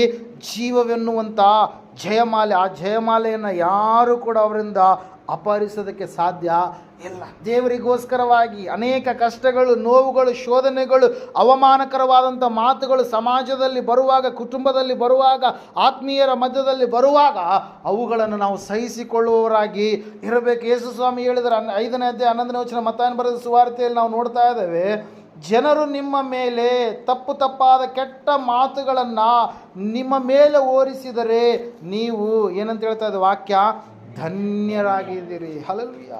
ಸುಳ್ಳುಗಳನ್ನು ನಿಮ್ಮ ಮೇಲೆ ಓರಿಸಿದರೆ ನೀವು ಧನ್ಯರಾಗಿದ್ದೀರಿ. ನೀವು ಸಹಿಸಿಕೊಂಡಾಗ ಧನ್ಯರು. ಒಂದು ವೇಳೆ ನೀವು ಅವ್ರಿಗೆ ಅಂದರಂತೇಳಿ ನೀವು ಅವರಿಗಿಂತ ಡಬಲ್ ಅಂದರೆ ಏನ್ರಿ, ಅವರು ಪ್ಲಸ್ ಹೇಳಿದರೆ ನೀವು ಡಬಲ್ ಇಂಟು ಮಾರ್ಕ್ ಏನಂತೀವಿ, ಗುಣಾಕಾರ ನೀವು ಮಾಡಿದರೆ ಅಂದ್ರೆ ಏನ್ರಿ, ಒಂದಕ್ಕೆ ಡಬಲ್ ಮಾಡಿದ್ರಪ್ಪ ಅಂದ್ರೆ ನೀವು ಧನ್ಯರಲ್ಲ. ಅಲ್ಲಿ ನೀವು ಯಾರ ನಿಮಿತ್ತವಾಗಿ ಸಹಿಸಿಕೊಳ್ಬೇಕು? ಕ್ರಿಸ್ತನ ನಿಮಿತ್ತವಾಗಿ ನೀವು ಸಹಿಸಿಕೊಳ್ಳುವರಾಗಬೇಕು. ಆ ಒಂದು ಸಹನೆ ನಮ್ಮಲ್ಲಿ ಬರಬೇಕು. ಅವರು ನಮ್ಮನ್ನು ಬೈತಾ ಇದ್ದಾರೆ ಅಂತಂದರೆ ನಮಗೆ ಆಶೀರ್ವಾದ ಎಂಬುದಾಗಿ ನಾವು ನೆನೆಸುವವರಾಗಿ ಇರಬೇಕು. ಅದಕ್ಕಾಗಿ ನಾವು ನೋಡ್ತಾ ಇದ್ದೇವೆ, ಸ್ವಾಮಿಯು ತನ್ನನ್ನು ಪ್ರೀತಿಸುವವರಿಗೆ ಜೀವವೆಂಬ ಜಯಮಾಲೆ ಎನ್ನುವಂಥ ವಾಗ್ದಾನವನ್ನು ಇಟ್ಟಿದ್ದಾನೆ ಪ್ರಿಯರೇ. ಆ ವಾಗ್ದಾನವನ್ನು ನಾವು ಸ್ವತಂತ್ರಿಸಿಕೊಳ್ಳುವವರು ಆಗಬೇಕು ಪ್ರಿಯರೇ. ಕ್ರಿಸ್ತನು ನಮಗಾಗಿ ತನ್ನ ಪ್ರೀತಿಯ ಮೂಲಕವಾಗಿ ಆತನು ತನ್ನ ಪ್ರಾಣವನ್ನು ಏನು ಮಾಡಿದ ನಮಗೋಸ್ಕರವಾಗಿ ಧಾರೆ ಎರೆದಿದ್ದಾನೆ. ನಾವಾದರೂ ಆತನಿಗಾಗಿ ಜೀವಿಸುವುದಕ್ಕೋಸ್ಕರವಾಗಿ ಈ ಲೋಕದ ಶ್ರಮೆಗಳನ್ನು ನಾವೇನು ಮಾಡಬೇಕು ರೀ? ಸಹಿಸಿಕೊಳ್ಳುವವರಾಗಿ ಇರಬೇಕು, ಅನುಭವಿಸುವವರಾಗಿ ಇರಬೇಕು. ಖಂಡಿತವಾಗಿ ಕಷ್ಟ ಬರಲಿಕ್ಕಿದೆ, ಆದರೆ ಆ ಕಷ್ಟ ನಿತ್ಯ ನಿರಂತರ ಹಂಗೆ ಇರೋದಕ್ಕೆ ಸಾಧ್ಯ ಇಲ್ಲ. ಮುಂದೆ ನಮಗೆ ಆಶೀರ್ವಾದದ ಬಾಗಿಲು ಇದೆ ಎಂಬುದಾಗಿ ನಾವು ಪರಿಪೂರ್ಣವಾಗಿ ನಂಬಬೇಕು ಪ್ರಿಯರೇ. ಅದಕ್ಕಾಗಿ ದೇವರ ವಾಗ್ದಾನಗಳು ಎಲ್ಲಿ ಈ ಕ್ರಿಸ್ತನಲ್ಲಿ ಮಾತ್ರ ದೃಢವಾಗ್ತವೆ ಎಂಬುದಾಗಿ ನಾವು ನೋಡಿದ್ವಿ. ದೇವರ ವಾಗ್ದಾನಗಳು ಯಾವಾಗಲೂ ಕೂಡ ಏನಾಗಲ್ಲ, ಬಿದ್ದು ಹೋಗೋದಿಲ್ಲ. ಆತನು ಖಂಡಿತವಾಗಿ ತನ್ನ ಮಕ್ಕಳ ಪರವಾಗಿ ಇದ್ದ ಅದನ್ನು ಏನು ಮಾಡ್ತಾನೆ? ನೆರವೇರಿಸುವಂಥ ಆತನಾಗಿ ಇರ್ತಾನೆ ಪ್ರಿಯರೇ. ಅದಕ್ಕಾಗಿ ನಾವು ನೋಡ್ತಾ ಇದ್ದೇವೆ, ಜೀವವೆಂಬ ಜಯಮಾಲೆ ಯಾರಿಗಿದೆ ರೀ? ಆತನ ನಂಬಿದಂಥ ಮಕ್ಕಳಾಗಿರ್ತಕ್ಕಂಥ ನಮಗೆ. ದೇವರು ಅದನ್ನು ನಮಗೇನು ಮಾಡಿದ್ದಾನೆ? ವಾಗ್ದಾನವಾಗಿ ಆತನು ಕೊಟ್ಟಿದ್ದಾನೆ ಪ್ರೇರ. ಅದನ್ನು ನಾವೇನು ಮಾಡಬೇಕಾಗಿದೆ? ಹೊಂದಿಕೊಳ್ಳಬೇಕಾಗಿದೆ ಪ್ರೇರ. ಮತ್ತು ನಾವು ನೋಡ್ತಾ ಇದ್ದೇವೆ ಇನ್ನೊಂದು ವಿಷಯ ಏನಂತಂದರೆ, ದೇವರು ನಮಗೆ ಕೊಟ್ಟಿರ್ತಕ್ಕಂಥ ವಾಗ್ದಾನ ಎಂಥ ವಾಗ್ದಾನ ಅಂತಂದರೆ, ಯಾಕೋಬನ ಪತ್ರಿಕೆ 2ನೇ ಅಧ್ಯಾಯ 5ನೇ ವಚನದಲ್ಲಿ ನಾವು ನೋಡೋಣ. ಈ ಸಮಯದಲ್ಲಿ ಕೇಳಿರಿ. ಲೌಕಿಕ ವಿಷಯದಲ್ಲಿ ಬಡವರಾಗಿರುವವರನ್ನು ಆದುಕೊಂಡು ಅವರು ನಂಬಿಕೆಯಲ್ಲಿ ಐಶ್ವರ್ಯವಂತರಾಗಿಯೂ ತನ್ನನ್ನು ಪ್ರೀತಿಸುವವರಿಗೆ ತಾನು ವಾಗ್ದಾನ ಮಾಡಿದ ರಾಜ್ಯಕ್ಕೆ ಬಾಧ್ಯರಾಗಿಯೂ ಇರಬೇಕೆಂದು ನೇಮಿಸಲಿಲ್ಲವೋ. Hallelujah, praise lord. ಏನಂತ ಹೇಳ್ತಾರೆ ವಾಕ್ಯ? ದೇವರ ರಾಜ್ಯವನ್ನು ದೇವರು ಏನು ಮಾಡಿದ? ನಮಗಾಗಿ ವಾಗ್ದಾನ ಮಾಡಿದ್ದಾನೆ ಪ್ರಿಯರೇ. ಹಲ್ಲೆಲೂಯಾ. ಏನು ಮಾಡಿದ್ದಾನೆ? ದೇವರ ರಾಜ್ಯ. ದೇವರು ಕೇವಲ ಸುಖ, ಶಾಂತಿ, ಸಮಾಧಾನ ಇವು ಮಾತ್ರ ವಾಗ್ದಾನಗಳಂತೇಳಿ ಅನ್ಕೊತೀವಿ. ಕೆಲವೊಂದು ಸಮಯದಲ್ಲಿ ಇವು ಮಾತ್ರ, ಆರೋಗ್ಯ ಇವು ಮಾತ್ರ ನಾವು ವಾಗ್ದಾನಗಳಂತೇಳಿ ಅನ್ಕೊಳ್ತೀವಿ. ಅದಕ್ಕಿಂತಲೂ ಮಿಗಿಲಾಗಿ ದೇವರು ಮಾಡಿರ್ತಕ್ಕಂಥ ವಾಗ್ದಾನಗಳು ಏನಾಗಿದ್ದಾವ್ರಿ? ಆತನು ತನ್ನ ರಾಜ್ಯದಲ್ಲಿ ನಮ್ಮನ್ನು ಏನು ಮಾಡಿದಾನತ? ಸೇರಿಸಿಕೊಂಡಿದ್ದಾನೆ. Hallelujah, praise Lord. ತಾನು ವಾಗ್ದಾನ ಮಾಡಿದ ರಾಜ್ಯಕ್ಕೆ ನಮ್ಮನ್ನು ಏನು ಮಾಡಿದಾನೆ ಅಂತ ಹೇಳ್ತದೆ ವಾಕ್ಯ? ಬಾಧ್ಯರನ್ನಾಗಿ ಆತನು ಮಾಡಿದ್ದಾನೆ. ಶಾಂತರು ಧನ್ಯರು, ಅವರು ಭೂಮಿಗೆ ಬಾಧ್ಯರಾಗುವರು ಎಂಬುದಾಗಿ ಮತ್ತಾಯ 5:5 ನಾವೇನು ಮಾಡ್ತಾ ಇದ್ದೇವೆ? ನೋಡುವವರಾಗಿದೆ ಪ್ರಿಯರೇ. ಶಾಂತತೆ ಎನ್ನುವಂಥದ್ದು ಅದು ಬಲಹೀನತೆಯಲ್ಲ. ನಿಜವಾಗಿ ಹೇಳಬೇಕಾದರೆ ಅದು ಪ್ರಬಲವಾದಂಥ ದೇವರ ಮಕ್ಕಳ ಒಂದು ಏನಾಗಿದೆ ರೀ? ಗುಣಲಕ್ಷಣವಾಗಿದೆ ಪ್ರಿಯರೇ. ದೇವಕುಮಾರನಾಗಿರೋ ಕರ್ತನಾದಂಥ ಯೇಸು ಸ್ವಾಮಿಯ ಗುಣಲಕ್ಷಣವೂ ಕೂಡ ಅದೇ ಆಗಿದೆ. ಆತನ ಜೀವಿತವನ್ನು ನಾವು ಗಮನಿಸುವಾಗ ಶಾಂತತೆ ಅಂದರೆ ಏನು ಎಂಬುದಾಗಿ ನಮಗೆ ಸ್ಪಷ್ಟವಾಗಿ ಗೊತ್ತಾಗುತ್ತೆ. ಸಾತ್ವಿಕತೆ ಮತ್ತು ಸತ್ಯದ ಯುದ್ಧದಲ್ಲಿ ಪ್ರಬಲವಾಗಿ ಹೋರಾಡುವಂಥ ಮತ್ತು ಪಾಪವನ್ನು, ಸೈತಾನನನ್ನು ವಿರೋಧಿಸುವ ಆತ್ಮಿಕ ಸಿಪಾಯಿಗಳನ್ನು ನಾವು ಜಯಿಸಬೇಕಾದ್ರೆ, ಆ ಒಂದು ಸಿಪಾಯಿಗಳನ್ನು ನಾವು, ಸೈತಾನನ ಆತ್ಮಗಳನ್ನು ನಾವು ಜಯಿಸಬೇಕಾದ್ರೆ ನಮಗೆ ಶಾಂತತೆ ಎನ್ನುವಂಥ ಗುಣ ಬಹಳ ಮುಖ್ಯ ಪ್ರಿಯರೇ. ದೀನತೆಯಿಂದ, ಸಾತ್ವಿಕತೆಯಿಂದ ಆ ಶ್ರಮೆಗಳನ್ನು ಒಪ್ಪಿಕೊಂಡು ಅವರನ್ನು ಜಯಿಸೋದಕ್ಕೆ ನಾವು ಸಾಧ್ಯ ಆಗುತ್ತೆ ಪ್ರಿಯರಲ್ಲಿ. ನಾವು ನೋಡ್ತಾ ಇದ್ದೇವೆ, ದೇವರ ರಾಜ್ಯವನ್ನು ದೇವರು ಏನು ಮಾಡಿದ್ದಾನೆ? ವಾಗ್ದಾನ ಮಾಡಿದ್ದಾನೆ ಪ್ರಿಯರೇ. ಹಲ್ಲೆಲೂಯಾ. ಮೊದಲನೇದಾಗಿ ಆಶೀರ್ವಾದವನ್ನು ವಾಗ್ದಾನ ಮಾಡಿದ್ದಾನೆ. ಎರಡನೇದಾಗಿ ಪವಿತ್ರಾತ್ಮನನ್ನು ವಾಗ್ದಾನ ಮಾಡಿದ್ದಾನೆ. ಮೂರನೇದಾಗಿ ರಕ್ಷಕರನ್ನು ವಾಗ್ದಾನ ಮಾಡಿದ್ದಾನೆ. ನಾಲ್ಕನೇದಾಗಿ ನಾವು ನೋಡಿದಂಥವರಾಗಿದ್ದೇವೆ ನಿತ್ಯ ಜೀವವನ್ನು ವಾಗ್ದಾನ ಮಾಡಿದ್ದಾನೆ. ಐದನೇದಾಗಿ ಜೀವವೆಂಬ ಜಯಮಾಲೆಯನ್ನು ವಾಗ್ದಾನ ಮಾಡಿದ್ದಾನೆ. ಆರನೇದಾಗಿ ನಾವು ಒಂದು ರಾಜ್ಯಕ್ಕೆ ಸಂಬಂಧಪಟ್ಟಂಥವ್ರು. ಯಾವ ರಾಜ್ಯ ಅದು? ದೇವರ ರಾಜ್ಯ, ಪರಲೋಕದ ಒಂದು ರಾಜ್ಯ. ಅನ್ಯಾಯ, ಅನೀತಿ, ಅಕ್ರಮ, ಪಾಪ, ಶಾಪ, ಅವಮಾನಕರವಾದಂಥ ಸ್ಥಿತಿ ಇಲ್ಲದ ಒಂದು ರಾಜ್ಯ ಪ್ರಿಯರೇ. ಅದು ಸಂತೋಷದ ರಾಜ್ಯ, ನೀತಿಯ ರಾಜ್ಯ, ಸತ್ಯತೆಯ ರಾಜ್ಯ, ಕಣ್ಣೀರು, ದುಃಖ, ಗೋಳಾಟ ಯಾವುದು ಕೂಡ ಇಲ್ಲದ ರಾಜ್ಯ ಪ್ರಿಯರ. ಆ ರಾಜ್ಯವನ್ನು ದೇವರು ನಮಗೇನು ಮಾಡಿದನ್ರಿ, ವಾಗ್ದಾನವಾಗಿ ಕೊಟ್ಟಿದ್ದಾನೆ ಪ್ರಿಯರಲ್ಲಿ. ನೀತಿ ಸದಾ ಕಾಲ ವಾಸಿಸುವಂಥ ರಾಜ್ಯ ಪ್ರಿಯರಲ್ಲಿ. ಅರಸನಾಗಿ ಯೇಸು ಕ್ರಿಸ್ತನು, ರಾಜನಾಗಿ ಯೇಸು ಕ್ರಿಸ್ತನು ಇರುವಂಥ ಒಂದು ರಾಜ್ಯ ಪ್ರಿಯರ. ಅದು ಶಾಶ್ವತವಾಗಿರುವಂಥ ರಾಜ್ಯ ಪ್ರಿಯರ. ಆ ಒಂದು ರಾಜ್ಯವನ್ನು ದೇವರು ನಮಗಾಗಿ ಏನು ಮಾಡಿದ್ದಾನೆ, ಇಟ್ಟಿದ್ದಾನೆ ಪ್ರಿಯರು, ವಾಗ್ದಾನವಾಗಿ ಕೊಟ್ಟಿದ್ದಾನೆ. ಅದಕ್ಕಾಗಿ ಒಂದು ಸಾರಿ ನಾವು ನೋಡ್ತಾ ಇದ್ದೇವೆ, ಕನ್ಯೆ ಮರಿಯಳ ಬಳಿಯಲ್ಲಿ ದೂತನಾಗಿರುವಂಥ ಗಬ್ರಿಯೇಲನು ಬಂದಂಥ ಸಮಯದಲ್ಲಿ ಈ ಒಂದು ಮಾತನ್ನು ಕನ್ಯೆ ಮರಿಯಳಿಗೆ ಏನು ಮಾಡ್ತಾ ಇದ್ದಾರೆ, ತಿಳಿಸ್ತಾ ಇದ್ದಾರೆ ಪ್ರಿಯರು. ಆ ಮಾತೇನಂತಂದರೆ, ಆತನ ರಾಜ್ಯಕ್ಕೆ ಅಂತ್ಯವೇ ಇಲ್ಲ ಎಂಬುದಾಗಿ. ಲೂಕನ ಸುವಾರ್ತೆಯಲ್ಲಿ ಆ ಮಾತನ್ನು ನಾವು ನೋಡುವಂಥವರಾಗಿರ್ತೀವಿ. ಓದಿಕೊಳ್ಳೋಣ 33 ಆತನು ಯಾಕೋಬನ ವಂಶವನ್ನು ಸದಾಕಾಲ ಆಳುವನು, ಆತನ ರಾಜ್ಯಕ್ಕೆ ಅಂತ್ಯವೇ ಇಲ್ಲ ಎಂದು ಹೇಳಿದನು ಎಂಬುದಾಗಿ. ಹಲ್ಲೆಲೂಯಾ. ಅಂತ್ಯವಿಲ್ಲದ ರಾಜ್ಯದಲ್ಲಿ ನಾವೇನಾಗಿದ್ದೇವೆ, ಪ್ರಜೆಗಳಾಗಿದ್ದೇವೆ. ಹಲ್ಲೆಲೂಯಾ. ಕಣ್ಣೀರು ಗೋಳಾಟ ಇಲ್ಲದಂಥ ರಾಜ್ಯದಲ್ಲಿ ನಾವೇನಾಗಿದ್ದೇವೆ ರೀ, ಪ್ರಜೆಗಳಾಗಿದ್ದೇವೆ ಪ್ರಿಯರ. ಮುಂದೊಂದು ದಿವಸ ಆತನ ಒಂದು ರಾಜ್ಯದಲ್ಲಿ ಆತನ ಮಕ್ಕಳಾಗಿ ನಾವು ಜೀವಿಸುವಂಥವರಾಗಿ ಇರ್ತೀವಿ ಪ್ರಿಯರೇ. ದೇವರು ಇದನ್ನು ಏನು ಮಾಡಿದ್ದಾನೆ, ವಾಗ್ದಾನ ಮಾಡಿದ್ದಾನೆ. ಇವೆಲ್ಲವುಗಳನ್ನು ನಾವೇನು ಮಾಡಬೇಕ್ರಿ, ನಂಬಬೇಕು, ಭರವಸೆ ಇಡಬೇಕು, ಇವುಗಳಿಗಾಗಿ ಕಾದುಕೊಂಡಿರಬೇಕು, ತಾಳ್ಮೆಯಿಂದ ನಾವು ಇರುವವರಾಗಿ ಇರಬೇಕು ಪ್ರಿಯರು. ಅದಕ್ಕಾಗಿ ದೇವರು ನಮಗೆ ವಾಗ್ದಾನ ಮಾಡಿರುವಂಥದ್ದು ಏನ್ರಿ, ದೇವರ ಒಂದು ರಾಜ್ಯ ಪ್ರಿಯರು. ಯಾವ ರೀತಿಯಾಗಿ ಈ ಸಮಯದಲ್ಲಿ ನಾವು ಕರ್ನಾಟಕ ರಾಜ್ಯದಲ್ಲಿ ಮುಖ್ಯಮಂತ್ರಿಗಳು ಅಧೀನದಲ್ಲಿ ನಾವು ಯಾವ ರೀತಿಯಾಗಿ ಜೀವಿಸ್ತಾ ಇದ್ದೀವೋ, ಯಾವ ರೀತಿಯಾಗಿ ಅಧಿಕಾರಿಗಳು ನಾವು ನೋಡ್ತಾ ಇದ್ದೇವೆ, ಡಿವೈಡ್. ಮೊದಲನೇದಾಗಿ ಯಾರು ಬರ್ತಾರೆ, ಹಲ್ಲೆಲೂಯಾ, ರಾಜ್ಯಪಾಲರು ಬರ್ತಾರೆ, ಅವ್ರ ಕೆಳಗಡೆ ಮುಖ್ಯಮಂತ್ರಿಗಳು ಬರ್ತಾರೆ, ಅವ್ರ ಕೆಳಗಡೆ ಮಂತ್ರಿಮಂಡಲಗಳವರು ಬರ್ತಾರೆ, ಆಮೇಲೆ ಎಲ್ಲ ಗೌರ್ಮೆಂಟ್ ಅಫಿಸಿಯಲ್ಸ್ ಎಲ್ಲ ಬರ್ತಾರೆ, ಮತ್ತು ಪಂಚಾಯತ್ ಡಿಪಾರ್ಟ್ಮೆಂಟ್, ಮತ್ತು ಕೆಳಗಡೆ ಇನ್ನೂ ಎಲ್ಲ ಬೇರೆ ಬೇರೆ ಸಮುದಾಯಗಳೆಲ್ಲವೂ ಕೂಡ ಏನು ಮಾಡ್ತಾರೆ, ಗೌರ್ಮೆಂಟ್ ಅಫಿಸಿಯಲ್ಸ್ ಎಲ್ಲ ಬರ್ತಾರೆ ಪ್ರೇಯರ್. ಅವ್ರು ಏನು ಮಾಡ್ತಾರೆ, ಮನುಷ್ಯರನ್ನ, ಜನರನ್ನ ಏನು ಮಾಡ್ತಾರೆ, ಆಳ್ವಿಕೆ ಮಾಡ್ತಾರೆ ಪ್ರೇಯರ್. ಹಲ್ಲೆಲೂಯಾ. ಆ ಒಂದು ಸ್ಥಿತಿಯನ್ನು ಯಾವ ರೀತಿಯಾಗಿ ನಾವು ನೋಡ್ತಾ ಇದ್ದೀವೋ, ದೇವರ ರಾಜ್ಯದಲ್ಲಂತೆ ಯಾವಾಗಲೂ ನೀತಿಯ ಅರಸನಾಗಿ ಸದಾಕಾಲ ಆಳುವಂಥ ಅರಸನಾಗಿ ಯಾರು ಇರ್ತಾರ್ರಿ, ದೇವರೇ ಇರ್ತಾರೆ ಪ್ರೇಯರ್. ಆತನ ರಾಜ್ಯದಲ್ಲಿ ಮಕ್ಕಳಾಗಿ ಸದಾಕಾಲ ಜೀವಿಸುವಂಥವ್ರು ಯಾರಾಗಿರ್ತಾರ್ರಿ, ನಾವಿರ್ತೀವಿ ಪ್ರೇಯರ್. Hallelujah, prayer. ಅದಕ್ಕಾಗಿ ಪ್ರೇಯರ್ ಆ ಒಂದು ಸ್ಥಿತಿಯನ್ನು ನಾವು ಸಂಪೂರ್ಣವಾಗಿ ಏನು ಮಾಡ್ಬೇಕ್ರಿ, ನಂಬುವರಾಗಬೇಕು ಪ್ರೇಯರ್. ನಮ್ಮ ಆ ಒಂದು ನಾವು ಹೊಂದಿಕೊಳ್ಳಲಿಕ್ಕಿರ್ತಕ್ಕಂಥ ರಾಜ್ಯ ದೇವ್ರ ವಾಕ್ಯದಲ್ಲಿ ಸ್ವಾಮಿ ಹೇಳಿದ ಹಾಗೆ ಅದು ಪರಲೋಕ ರಾಜ್ಯವಾಗಿ ಇದೆ ಪ್ರೇಯರ್. ಮಾರ್ಕನ ಬರೆದ ಸುವಾರ್ತೆಯಲ್ಲಿ ನಾವು ನೋಡ್ತಾ ಇದ್ದೇವೆ, ಸ್ವಾಮಿ ಏನು ಮಾಡಿದ್ರಂತೆ, ಆ ಪರಲೋಕದ ರಾಜ್ಯದ ಕುರಿತಾಗಿ ಏನು ಮಾಡಿದ್ರಂತ್ರಿ, 15ನೇ ವಚನದಲ್ಲಿ ನಾವು ನೋಡ್ತಾ ಇದ್ದೇವೆ, ಕಾಲ ಪರಿಪೂರ್ಣವಾಯಿತು, ದೇವರ ರಾಜ್ಯವು ಸಮೀಪಿಸಿತು, ದೇವರ ಕಡೆಗೆ ತಿರುಗಿಕೊಂಡು ಸುವಾರ್ತೆಯನ್ನು ನಂಬಿರಿ ಎಂದು ದೇವರ ಸುವಾರ್ತೆಯನ್ನು ಸಾರಿ ಹೇಳಿದನು ಎಂಬುದಾಗಿ. ಯಾವ ರಾಜ್ಯದ ಕುರಿತಾಗಿ, ದೇವರ ರಾಜ್ಯ ಸಮೀಪದವಾಗಿ ನಮಗೆ ಇದೆ. Hallelujah, praise. ಅದಕ್ಕಾಗಿ ಪ್ರೇರ್ ದೇವರು ಅದನ್ನು ವಾಗ್ದಾನ ಮಾಡಿದ್ದಾನೆ. ಆ ರಾಜ್ಯವನ್ನು ನಾವೇನು ಮಾಡಬೇಕು, ಮುಂದೊಂದು ದಿವಸ ಆ ರಾಜ್ಯದಲ್ಲಿ ನಾವು ಜೀವಿಸುವಂಥ ಮಕ್ಕಳಾಗಿ ಇರಬೇಕಂತಂದ್ರೆ ನಾವು ಪರಿಪೂರ್ಣವಾಗಿ ವಾಗ್ದಾನಗಳನ್ನು ನಾವು ನಂಬುವವರಾಗಿ ಇರಬೇಕು ಪ್ರೇರ್. ಕೊನೆಯ ಒಂದು ಅಂಶವನ್ನು ಹೇಳಿ ನಾನು ಮುಗಿಸ್ತೀನಿ. 2ನೇ ಪೇತ್ರನ ಪತ್ರಿಕೆ 3ನೇ ಅಧ್ಯಾಯ 13ನೇ ವಚನ, ದೇವರು ವಾಗ್ದಾನ ಮಾಡಿರುವಂಥವುಗಳು ಏನು ಎಂಬುದಾಗಿ. ಹಲ್ಲೆಲೂಯಾ. ಆಶೀರ್ವಾದವನ್ನು ವಾಗ್ದಾನ ಮಾಡಿದ್ದಾನೆ, ಪವಿತ್ರಾತ್ಮನನ್ನು ಕೊಡ್ತೀನಿ ಅಂತೇಳಿ ಪವಿತ್ರಾತ್ಮನನ್ನು ವಾಗ್ದಾನ ಮಾಡಿದ್ದಾನೆ, ಒಬ್ಬ ರಕ್ಷಕನನ್ನು ಕೊಡ್ತೀನಿ ಅಂತೇಳಿ ರಕ್ಷಕನನ್ನು ವಾಗ್ದಾನ ಮಾಡಿದ್ದಾನೆ, ನಿತ್ಯ ಜೀವವನ್ನು ವಾಗ್ದಾನ ಮಾಡಿದ್ದಾನೆ, ಜೀವವೆಂಬ ಜಯಮಾಲೆಯನ್ನು ವಾಗ್ದಾನ ಮಾಡಿದ್ದಾನೆ, ದೇವರ ರಾಜ್ಯ ಎನ್ನುವಂಥ ಅಂಶವನ್ನು ವಾಗ್ದಾನ ಮಾಡಿದ್ದಾನೆ. ಈ ಸಮಯದಲ್ಲಿ ಒಂದು ನೂತನವಾಗಿರುವಂಥ ಲೋಕಪ್ರಿಯರೇ. 2ನೇ ಪೇತ್ರ 3:13 ಓದಿಕೊಳ್ಳೋಣ.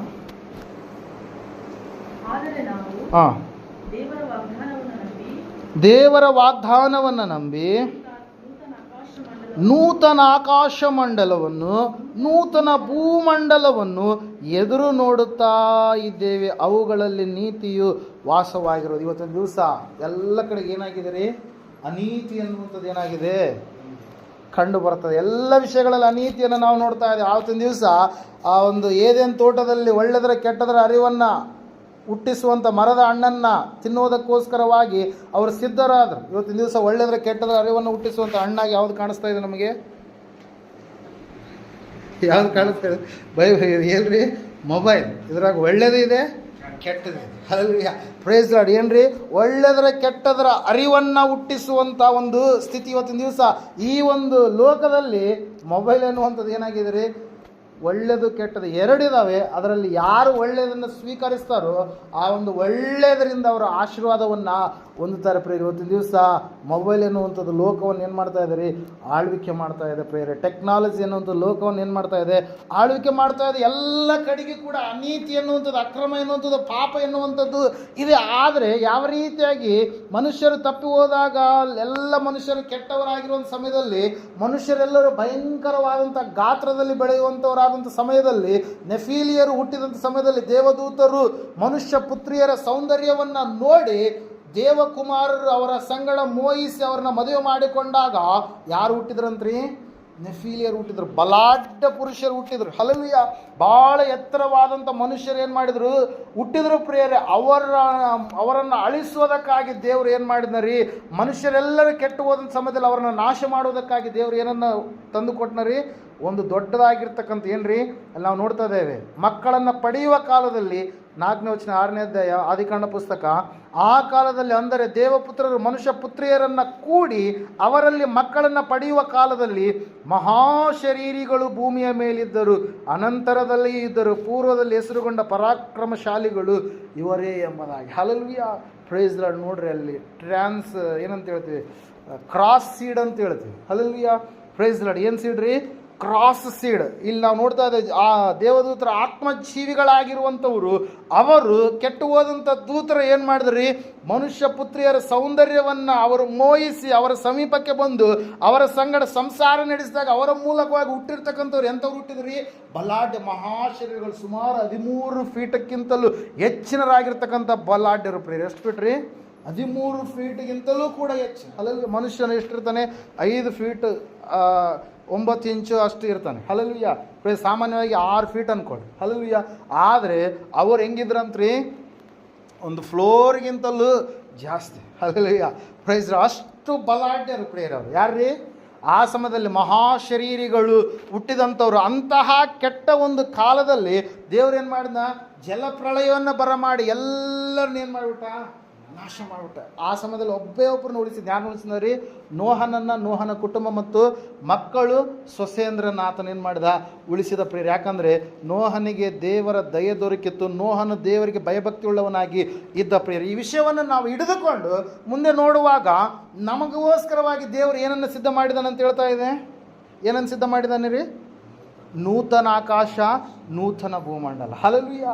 Price lord. ಎಲ್ಲರೂ ಜಲಪ್ರಳಯದಲ್ಲಿ ಅಳಿದು ಹೋದ್ರು. ಆದರೆ ಇವತ್ತಿನ ಸಮಯದಲ್ಲಿ ನಮಗೆ ನಾವೆಯಾಗಿ ಯಾರಿದ್ದಾರೆ? ಯೇಸು ಕ್ರಿಸ್ತನಿದ್ದಾನೆ. ಯೇಸು ಕ್ರಿಸ್ತನೆನ್ನುವಂಥ ನಾವೆಯಲ್ಲಿ ಯಾರು ಬರ್ತಾರೋ ಆ ನಾವೆ ಎನ್ನುವಂಥದ್ದು ಯಾರಿಗೆ ಸಾದೃಶ್ಯವಾಗಿರುವಂಥದ್ದು? ಯಾರಿಗೆ ಸಾದೃಶ್ಯವಾಗಿರುವಂಥದ್ದು ರೀ? ಯೇಸು ಕ್ರಿಸ್ತನಿಗೆ ಸಾದೃಶ್ಯವಾಗಿರುವಂಥದ್ದು. ಹಲ್ಲೆಲೂಯಾ. ಆ ನಾವೆಗೆ ಒಂದೇ ಒಂದು ಬಾಗಿಲಿತ್ತು. ಆ ಬಾಗಿಲನ್ನು ದೇವರೇ ಮಾಡಿದ್ರು ಅಂತೇಳಿ ನಾವು ನೋಡ್ತಾ, ಆ ಬಾಗಿಲನ್ನು ದೇವರೇ ಮುಚ್ಚಿದ್ರು ಅಂತೇಳಿ ನಾವು ವಾಕ್ಯದಲ್ಲಿ ನಾವು ನೋಡ್ತಾ ಇದ್ದೇವೆ ಪ್ರಿಯರೇ. ಅದೇ ಒಂದು ಬಾಗಿಲು ಯಾರ್ರೀ? ನಾನೇ ಆ ಬಾಗಿಲು ಎಂಬುದಾಗಿ ಹೇಳಿದಂಥ ಯೇಸುವಾಗಿದ್ದಾನೆ ಪ್ರಿಯರೇ. ಹಲ್ಲೆಲೂಯಾ. ಆತನ ಒಳಗಡೆ ಯಾರು ಬರ್ತಾರೋ ಅವರು ಮೇವನ್ನು ಕಂಡುಕೊಳ್ತಾರೆ, ಆಶೀರ್ವದಿಸಲ್ಪಡ್ತಾರೆ. ಆತನನ್ನು ನಂಬಿದಂಥವರೆಲ್ಲರಿಗೂ ಕೂಡ ಏನಿದೆ ರೀ? ರಕ್ಷಣೆ ಎನ್ನುವಂಥದ್ದಿದೆ ಪ್ರಿಯರೇ. ಏನಿದೆ ರೀ? ಶಿಕ್ಷೆಯಲ್ಲ, ಏನಿದೆ? ರಕ್ಷಣೆ. ಆ ರಕ್ಷಣೆಯನ್ನು ಯೇಸು ಕ್ರಿಸ್ತನ ಒಳಗಡೆ ಇದ್ದಂಥವ್ರು ಮಾತ್ರ ಸ್ವೀಕರಿಸೋದಕ್ಕೆ ಸಾಧ್ಯ ಆಗುತ್ತೆ ಪ್ರಿಯರೇ. ನಾವು ನೋಡ್ತಾ ಇದ್ದೇವೆ, ಸೊದೋಮ ಗೊಮೋರ ಪಟ್ಟಣವನ್ನು ದೇವರು ಏನು ಮಾಡಿದ್ರಂತೆ? ನಾಶ ಮಾಡಿದ್ರು. ಹೆಂಗೆ ನಾಶ ಮಾಡಿದ್ರಂತ್ರಿ? ಅಗ್ನಿಗಂಧಕಗಳನ್ನು ಆಕಾಶದಿಂದ ಏನು ಮಾಡಿದ್ರು? ಸುರಿದ್ರು ಪ್ರಿಯರೇ. ಹಲ್ಲೆಲೂಯಾ. Praise the lord. ಸಂಪೂರ್ಣವಾಗಿ ಆ ಒಂದು ಸೊದೋಮ ಗೊಮೋರ ಯಾವ ರೀತಿಯಾಗಿ ಹೈದರಾಬಾದ್, ಸಿಕಿಂದ್ರಾಬಾದ್ ಅಂತೇಳಿ ಟ್ವಿನ್ ಸಿಟೀಸ್ ಹೆಂಗೆ ನಾವು ನೋಡ್ತಾ ಇದ್ದೀವಿ, ಅದೇ ರೀತಿಯಾಗಿ ಟ್ವಿನ್ ಸಿಟೀಸ್ಗಳಾಗಿ ಇರುವಂಥವುಗಳು ಯಾವುದ್ರಿ? ಸೊದೋಮ ಎನ್ನುವಂಥ ಪಟ್ಟಣ, ಗೊಮೋರ ಎನ್ನುವಂಥ ಪಟ್ಟಣ. ಆ ಪಟ್ಟಣಗಳನ್ನು ದೇವ್ರು ಏನು ಮಾಡಿದ್ರು? ನಾಶ ಮಾಡಿದ್ರು. ಯಾಕಂದರೆ ಭಯಂಕರವಾದಂಥ ಪಾಪ, ಅನ್ಯಾಯ, ಅಕ್ರಮ ಎನ್ನುವಂಥದ್ದಲ್ಲಿ ಆಳ್ವಿಕೆ ಮಾಡ್ತದೆ. ಇವತ್ತು ಕೂಡ ಅದೇ ಒಂದು ಕಾರ್ಯವನ್ನು ದೇವರು ಏನು ಮಾಡ್ತಾ ಇದ್ದಾನೆ? ಜರುಗಿಸ್ತಾನೆ ಪ್ರೇಯರ್. ಮುಂದೆ ಏನಂತೇಳಿ ಈ ಒಂದು ಲೋಕ ಹೆಂಗ ನಾಶವಾಗುತ್ತೆ ಅಂತೇಳಿ ವಾಕ್ಯ ಹೇಳತ್ರಿ? ಬೆಂಕಿಯ ಮೂಲಕವಾಗಿ ಏನಾಗುತ್ತೆ? ಈ ಲೋಕ ನಾಶವಾಗುತ್ತೆ ಪ್ರೇಯರೆ. ಆ ಒಂದು ಬೆಂಕಿಯ ಮೂಲಕವಾಗಿ ಲೋಕ ನಾಶವಾಗುವಾಗ ನಾವು ನೋಡ್ತಾ ಇದ್ದೇವೆ ಪ್ರೇಯರೆ. ಸತ್ಯವೇದ ಹೇಳ್ತಾ ಇದೆ ಸ್ಪಷ್ಟವಾಗಿ ಏನಂತೇಳಿ, ಒಂದು ಹೊಸದಾಗಿರ್ತಕ್ಕಂಥ ಆಕಾಶವನ್ನು, ಹೊಸದಾಗಿರ್ತಕ್ಕಂಥ ಭೂಮಂಡಲವನ್ನು ದೇವರು ಏನು ಮಾಡ್ತಾನೆ? ಮತ್ತೆ ಸೃಷ್ಟಿ ಮಾಡ್ತಾ ಇದ್ದಾನೆ. ವಾಗ್ದಾನವನ್ನು ನಂಬಿದಂಥವರಿಗೋಸ್ಕರವಾಗಿ, ಆತನನ್ನು ನಂಬಿದಂಥ ಮಕ್ಕಳಿಗೋಸ್ಕರವಾಗಿ ಒಂದು ಹೊಸದಾದಂಥ ಆಕಾಶ, ಹೊಸದಾದಂಥ ಭೂಮಿ ಇದೆ, ಆ ಸಮಯದಲ್ಲಿ ಅನೀತಿ ಎನ್ನುವಂಥದ್ದಲ್ಲಿ ಇರೋದಿಲ್ಲ. ಅಲ್ಲಿ ಯಾವಾಗಲೂ ಕೂಡ ಆತನ ಮಕ್ಕಳಾದಂಥ ನಾವೇ ಜೀವಿಸುವವರಾಗಿ ಇರ್ತೀವಿ ಪ್ರಿಯರೇ. ದೇವರು ಮತ್ತೆ ಅದನ್ನು ಏನು ಮಾಡಿದ್ದಾನೆ, ಕ್ರಿಸ್ತನಲ್ಲಿ ಏನು ಮಾಡಿದ್ದಾನೆ, ಅದನ್ನು ನೆರವೇರಿಸೋದಕ್ಕೆ ಆತನು ಸನ್ನದ್ಧನಾಗಿದ್ದಾನೆ, ಸಿದ್ಧನಾಗಿದ್ದಾನೆ. ಅದೇ ವಿಷಯವನ್ನು ಇಲ್ಲಿ ಯಾರು ಹೇಳ್ತಾ ಇದ್ದಾರೆ, ಪೇತ್ರನು ಹೇಳ್ತಾ ಇದ್ದಾನೆ ಪ್ರಿಯರೇ. ಮುಂದೆ ಅಗ್ನಿ ಪ್ರಳಯ ಇದೆ, ಭಯಂಕರವಾಗಿ ಎಲ್ಲೋ ಸಿಡ್ಲು ಬಿದ್ದರೆ ಇಲ್ಲಿ ಸೌಂಡ್ ಕೇಳಿದ್ರೆ ನಾವೇನು ಮಾಡ್ತೀವಿ, ಭಯ ಪಡ್ತೀವಿ. ಹಲ್ಲೆಲೂಯಾ. ಆವತ್ತಿನ ದಿವಸ ಬರೀ ಸಿಡಿಲಿನ ಮಳೆಯೇ ಬರಲಿಕ್ಕಿದೆ. ಭಯಂಕರವಾದಂಥ ಏನಂತ ಹೇಳ್ತಾರೆ, ಬೆಂಕಿ ಅನ್ನುವಂಥದ್ದು ಆಕಾಶದಿಂದ ಭೂಮಿಯ ಮೇಲೆ ಬೀಳಲಿಕ್ಕಿದೆ. ಅಲ್ಲಿ ನಾವು ನೋಡ್ತಾ ಇದ್ದೇವೆ, ವಾಕ್ಯ ಹೇಳ್ತದೆ, ಸತ್ಯವೇದ ಹೇಳ್ತಾ ಇದೆ ಪ್ರೇಯರ್. ಏನಂತ ಹೇಳಂತಂದರೆ, ಆ ವಚನ ನೀವು ಓದ್ತೀರಾ? ಆ ದಿನದಲ್ಲಿ ಆಕಾಶ ಮಂಡಲವು ಬೆಂಕಿ ಹತ್ತಿ ಏನಂತೆ ಲಯವಾಗಿ ಹೋಗುವುದು, ಸೂರ್ಯ ಚಂದ್ರ ನಕ್ಷತ್ರಗಳು ಉರಿದು ಕರಗಿ ಹೋಗುವವು ಎಂಬುದಾಗಿ. ಸೂರ್ಯನಿರೋದಿಲ್ಲ, ಚಂದ್ರನಿರೋದಿಲ್ಲ, ಆಕಾಶ ಮಂಡಲ ಇರೋದಿಲ್ಲ, ಭೂಮಂಡಲ ಇರೋದಿಲ್ಲ. ಆ ಸಮಯದಲ್ಲಿ ದೇವರು ಹೊಸದಾದಂಥ ಲೋಕವನ್ನು ಯಾರಿಗೋಸ್ಕರವಾಗಿ ಇಟ್ಟಿದ್ದಾನ್ರಿ, ಆತನ ಮಕ್ಕಳಾಗಿರ್ತಕ್ಕಂಥ ನಮಗೆ ಪ್ರಿಯರೇ. ಹಲ್ಲೆಲೂಯಾ. ಇದೇ ದೇವರ ಒಂದು ವಾಗ್ದಾನವಾಗಿದೆ ಪ್ರಿಯರೇ. ವಾಗ್ದಾನ ಅಂತಂದರೆ ನಾವು ಕೆಲವೊಂದು ಮಾತ್ರ ಅಂತೇಳಿ ಅಂದ್ಕೊಳ್ತೀವಿ. ನಾವು ಏನಂತೇಳಿ, ಸುಖ, ಶಾಂತಿ, ಆಶೀರ್ವಾದ ಹೆಚ್ಚಿನದಾಗಿ ದೇವರು ಕೊಡುವಂಥದ್ದು ಅಂತೇಳಿ. ಆದರೆ ಅವೆಲ್ಲವುಗಳಿಗಿಂತ ಮಿಗಿಲಾಗಿ ದೇವರು ಕೊಟ್ಟಿರ್ತಕ್ಕಂಥ ವಾಗ್ದಾನಗಳು ಇವು ಪ್ರಿಯರಿ. ಈ ವಾಗ್ದಾನಗಳಲ್ಲಿ ಕೆಲವುಗಳು ಏನಾಗಿದ್ದಾವ್ರಿ, ನೆರವೇರಿದ್ದಾವೆ. ಆಶೀರ್ವಾದ ನೆರವೇರಿದೆ, ಪವಿತ್ರಾತ್ಮನ ಒಂದು ಕಾರ್ಯ, ಪವಿತ್ರಾತ್ಮನನ್ನು ಕೊಡ್ತೀನಿ ಅನ್ನುವಂಥದ್ದು ನೆರವೇರಿದೆ, ರಕ್ಷಕನ ವಾಗ್ದಾನ ನೆರವೇರಿದೆ, ನಿತ್ಯ ಜೀವದ ವಾಗ್ದಾನ ಕೂಡ ಮುಂದೆ ನಾವು ಅದನ್ನು ಅನುಭವಿಸಲಿಕ್ಕಿದ್ದೇವೆ. ಜೀವವೆಂಬ ಜಯಮಾಲೆಯನ್ನು ಮುಂದೆ ನಾವು ಅನುಭವಿಸಲಿಕ್ಕಿದ್ದೇವೆ. ದೇವರ ರಾಜ್ಯದಲ್ಲಿ ನಾವು ಈಗಾಗಲೇ ಇದ್ದೇವೆ, ಮುಂದೆ ಅದನ್ನು ನಾವು ಕಣ್ಣಾರೆ ಕಂಡು ಅದನ್ನು ಅನುಭವಿಸಲಿಕ್ಕಿದ್ದೇವೆ. ನೂತನವಾದಂಥ ಲೋಕ ಎನ್ನುವಂಥ ಈ ವಾಗ್ದಾನ ಕೂಡ ಮುಂದೆ ಇದೇನಾಗಲಿಕ್ಕಿದೆ, ನೆರವೇರಲಿಕ್ಕಿದೆ ಪ್ರಿಯರೇ. ಅದಕ್ಕಾಗಿ ವಾಗ್ದಾನಗಳು ಯಾವಾಗಲೂ ಕೂಡ ಏನಾಗಿದ್ದಾವ್ರಿ, ಇವು ಖಚಿತವಾಗಿದ್ದಾವೆ, ನಿರೀಕ್ಷೆಯಿಂದ ಇರುವಂಥವುಗಳಾಗಿದ್ದಾವೆ, ಕ್ರಮವಾಗಿದ್ದಾವೆ, ವಿಶಾಲತೆಯಿಂದ ಇರುವಂಥವುಗಳಾಗಿದ್ದಾವೆ. ಕ್ಲುಪ್ತ ಕಾಲದಲ್ಲಿ ಖಂಡಿತವಾಗಿ ದೇವರ ವಾಗ್ದಾನಗಳು ನಮ್ಮ ಜೀವಿತದಲ್ಲಿ ಏನಾಗ್ತವ್ರಿ, ನೆರವೇರುವಂಥವುಗಳಾಗಿ ಇದ್ದಾವೆ ಪ್ರಿಯರೇ. ಸಮಯದಲ್ಲಿ ನಾವೆಲ್ಲರೂ ಎದ್ದು ನಿಂತುಕೊಳ್ಳೋಣ, ಪ್ರಾರ್ಥನೆ ಮಾಡೋಣ. ದೇವರ ವಾಕ್ಯ ಹೇಳ್ತದೆ, ಸತ್ಯವೇದ ಹೇಳ್ತದೆ. ಸಹೋದರ ಸಹೋದರಿಯೇ, ದೇವರ ವಾಗ್ದಾನದ ವಿಷಯದಲ್ಲಿ ನಿನ್ನ ಒಂದು ನಂಬಿಕೆ ಏನಾಗಿದೆ? ದೇವರ ವಾಗ್ದಾನಗಳು ನಿನ್ನ ಜೀವಿತದಲ್ಲಿ ನೆರವೇರಿಸಲ್ಪಡಬೇಕಾದ್ರೆ ನೀನು ಅವುಗಳನ್ನು ನಂಬಬೇಕು, ಭರವಸೆ ಇಡಬೇಕು, ಪರಿಪೂರ್ಣವಾಗಿ ನೀನು ತಾಳ್ಮೆಯಿಂದ ಕಾದುಕೊಂಡಿರಬೇಕು. ಸಮಯದಲ್ಲಿ ಆ ಒಂದು ಸ್ಥಿತಿ ಅಬ್ರಹಾಮನದನ್ನು ಅನುಭವಿಸಿದ, ನಂಬಿದ, ಆತನ ವಾಗ್ದಾನವನ್ನು ತನ್ನ ಜೀವಿತದಲ್ಲಿ ಆತನು ಸಂಪೂರ್ಣವಾಗಿ ಅದನ್ನು ಫಲಭರಿತವಾದಂಥ ರೀತಿಯಲ್ಲಿ ಆತನ ಅನುಭವಿಸಿದ. ಆತನ ಮಕ್ಕಳಾದಂಥ ನಾವು ಕೂಡ ದೇವರು ನಮಗಾಗಿ ಕೊಟ್ಟಿರ್ತಕ್ಕಂಥ ವಾಗ್ದಾನಗಳು, ಈ 8 ರೀತಿಯ ವಾಗ್ದಾನಗಳು, ಅವುಗಳು ನಮ್ಮ ಜೀವಿತದಲ್ಲಿ ನೆರವೇರಿಸಲ್ಪಡಬೇಕಾಗಿವೆ. ಸಮಯದಲ್ಲಿ ನಾವು ನಂಬುವವರಾಗಿದ್ದೇವಾ, ವಿಶ್ವಾಸ ಇಡುವಂಥವರಾಗಿದ್ದೇವಾ, ನಂಬಿಕೆ ನಮ್ಮಲ್ಲಿ ಇದೆನಾ? ದೇವರ ವಾಗ್ದಾನಗಳು ಕ್ರಿಸ್ತನಲ್ಲಿಯೇ ದೃಢವಾಗಿದ್ದಾವೆ ಎಂಬುದಾಗಿ, ಕ್ರಿಸ್ತನ ಮೂಲಕವಾಗಿಯೇ ನೆರವೇರ್ತವೆ ಎಂಬುದಾಗಿ ತಿಳಿದುಕೊಂಡು ನಾವು ಒಂದು ವೇಳೆ ಅವುಗಳನ್ನು ಮರೆತಂಥವರಾಗಿದ್ದೇವಾ? ದೇವರು ಮಾತು ಕೊಟ್ಟಿದ್ದಾನೆ, ಖಂಡಿತವಾಗಿ ಅವುಗಳನ್ನು ಆತ ನೆರವೇರಿಸ್ತಾನೆ. ಆವತ್ತಿನ ದಿವಸ ನೋಹನನ್ನು ತಪ್ಪಿಸಿದಂತೆ ಮುಂದೆ ಅಗ್ನಿ ಪ್ರಳಯದಲ್ಲಿ ದೇವರು ನನ್ನನ್ನು ನಿನ್ನನ್ನು ರಕ್ಷಣೆ ಹೊಂದಿದಂಥ ಪ್ರತಿಯೊಬ್ಬ ಮನುಷ್ಯನನ್ನು ಆತನು ತಪ್ಪಿಸ್ತಾನೆ. ಅದಕ್ಕಾಗಿ ವಾಕ್ಯದಲ್ಲಿ ನಾವು ನೋಡ್ತಾ ಇದ್ದೇವೆ, ಮಾರ್ಕ 16:16, ನಂಬಿ ದೀಕ್ಷಾಸ್ನಾನ ಮಾಡಿಸಿಕೊಳ್ಳುವವನು ರಕ್ಷಣೆ ಹೊಂದುವನು, ನಂಬದೇ ಹೋಗುವವನು ದಂಡನೆಗೆ ಗುರಿಯಾಗುವನೆಂಬುದಾಗಿ. ರೋಮಾಪುರದವರಿಗೆ ಬರೆದ ಪತ್ರಕ್ಕೆ 8ನೇ ಅಧ್ಯಾಯ 1ನೇ ವಚನದಲ್ಲಿ, ಆದ್ದರಿಂದ ಕ್ರಿಸ್ತ ನಂಬಿಕೆಯಲ್ಲಿರುವವರಿಗೆ ಈಗ ಶಿಕ್ಷೆ ವಿಧಿಯು ಇಲ್ಲವೇ ಇಲ್ಲ ಎಂಬುದಾಗಿ. ದೇವರು ನಂಬಿದಂಥ ಮಕ್ಕಳಿಗೆ ಶಿಕ್ಷೆ ಇಲ್ಲ. ಆ ಶಿಕ್ಷೆ ಭಾರವೆಲ್ಲವನ್ನು ಸ್ವಾಮಿ ತನ್ನ ಮೇಲೆ ಹೊತ್ತುಕೊಂಡಿದ್ದಾನೆ.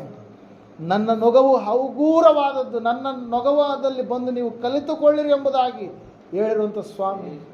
ಅಲ್ಲ, ಕಷ್ಟಪಡುವವರೇ, ಹೊರೆ ಹೊತ್ತವರೇ, ನೀವೆಲ್ಲ ನನ್ನ ಬಳಿಗೆ ಬನ್ನಿರಿ ಎಂಬುದಾಗಿ ಹೇಳಿದಂಥ ಸ್ವಾಮಿ ನಮ್ಮ ಭಾರವನ್ನೆಲ್ಲ ಆತನು ತೆಗೆದುಕೊಂಡಿದ್ದಾನೆ ಎಂಬುದಾಗಿ ಪರಿಪೂರ್ಣವಾಗಿ ನಮ್ಮ ವಿಶ್ವಾಸವಿಟ್ಟು ಆ ವಾಗ್ದಾನಗಳನ್ನು ನಾವು ನಮ್ಮ ಜೀವಿತದಲ್ಲಿ ಸ್ವತಂತ್ರಿಸಿಕೊಳ್ಳೋಣವಾ? ಪ್ರಾರ್ಥನೆ ಮಾಡಿಕೊಳ್ಳೋಣ. ಮಹೋನ್ನತನ ಮಹಾಪರಿಶುದ್ಧನಾದ ಮಹಾದೇವರು, ನಿಮಗೆ ಸ್ತೋತ್ರಗಳಪ್ಪ. ಕೇಳಿದಂಥ ವಾಕ್ಯ, ಬಿತ್ತಿದಂಥ ಬೀಜ 100ರಷ್ಟು ಫಲ ಕೊಡುವುದು ಸಹಾಯ ಮಾಡಿ ನಡೆಸಿ ಸ್ವಾಮಿ. ಹೌದು ರಾಜ, ನೀನು ಒಳ್ಳೆ ದೇವರಾಗಿದೆಯಪ್ಪ. ನಿನ್ನ ವಾಗ್ದಾನಗಳೆಲ್ಲವನ್ನು ನಮ್ಮ ಜೀವಿತದಲ್ಲಿ ನೆರವೇರಿಸಲು ನೀನು ಇಷ್ಟಪಟ್ಟಂಥ ದೇವರಾಗಿದೆಯಪ್ಪ. ಸಹಾಯಕನಾದಂಥ ದೇವರು ನೀನು ಆಗಿದ್ದೆ, ನಿನಗೆ ಸ್ತೋತ್ರಗಳು ಸ್ವಾಮಿ. ಕರ್ತನೆ ದೇವರೇ, ಅಲ್ಪರು, ಅಯೋಗ್ಯರು, ಮಣ್ಣಿಗೆ ಮಣ್ಣು, ಧೂಳಿಗೆ ಧೂಳಾದಂಥ ನಮ್ಮನ್ನು ಸ್ವಾಮಿ ನೀನು ಕರ್ತನೆ ಆರಿಸಿ ಕರೆದು ಸ್ವಾಮಿ ಪ್ರೀತಿಸಿ ಸ್ವಾಮಿ ನಿನ್ನ ಮಕ್ಕಳಾಗುವಂಥ ಸೌಭಾಗ್ಯದಲ್ಲಿ ಸ್ವಾಮಿ ನಮ್ಮನ್ನು ಇರಿಸಿದ್ದಕ್ಕಾಗಿ ಸ್ತೋತ್ರಗಳಪ್ಪ. ಈ ಒಂದು ಸ್ವಾಮಿ ಸುವಾರ್ತೆಯನ್ನು ತಿಳಿದುಕೊಳ್ಳಲಾರದ ಹಾಗೆ ಎಷ್ಟೋ ಜನರು ನಶಿಸಿ ಹೋಗ್ತಾ ಇದ್ದಾರೆ ಸ್ವಾಮಿ. ಆದರೆ ನಮಗಾದರೂ ಸ್ವಾಮಿ ನಿನ್ನ ಪರಲೋಕದ ರಾಜ್ಯ ಸುವಾರ್ತೆಯನ್ನು ತಿಳಿಯಪಡಿಸಿದ್ದಕ್ಕಾಗಿ ನಿನಗೆ ಸ್ತೋತ್ರಗಳಪ್ಪ. ಅಮೂಲ್ಯವಾಗಿರ್ತಕ್ಕಂಥ ನಿನ್ನ ಮಾತುಗಳನ್ನು ನಮಗೆ ಪ್ರಕಟಪಡಿಸಿದ್ದಕ್ಕಾಗಿ ನಿನಗೆ ಸ್ತೋತ್ರಗಳಪ್ಪ. ವಾಗ್ದಾನಗಳ ವಿಷಯವಾಗಿ ಸ್ವಾಮಿ ನೀನು ಮಾತು ಕೊಟ್ಟಿರುವಂಥ ವಿಷಯಗಳ ಕುರಿತಾಗಿ ನಮಗೆ ತಿಳಿಯಪಡಿಸಿದ್ದಕ್ಕಾಗಿ ಸ್ತೋತ್ರ. ಯಾವ ವಿಷಯಗಳನ್ನು ನೀನು ಹೇಳಿದ್ದೀ ಎಂಬುದಾಗಿ ಪರಿಪೂರ್ಣವಾಗಿ ನಮಗೆ ತಿಳಿಯಪಡಿಸಿದ್ದಕ್ಕಾಗಿ ನಿಮಗೆ ಅನಂತ ಕೃತಜ್ಞತೆ ಸ್ತೋತ್ರಗಳನ್ನು ಸಲ್ಲಿಸುತ್ತಾ ಮುಂದಿರ್ತಕ್ಕಂಥ ಸಮಯಗಳಿಗೆಲ್ಲವೂ ನಿನ್ನ ಕರಗಳಲ್ಲಿ ಒಪ್ಪಿಸಿಕೊಡುತ್ತಾ ದೇವರೇ, ನಾವು ನಿನ್ನನ್ನು ನಂಬಿದ್ದೇವೆ ಸ್ವಾಮಿ.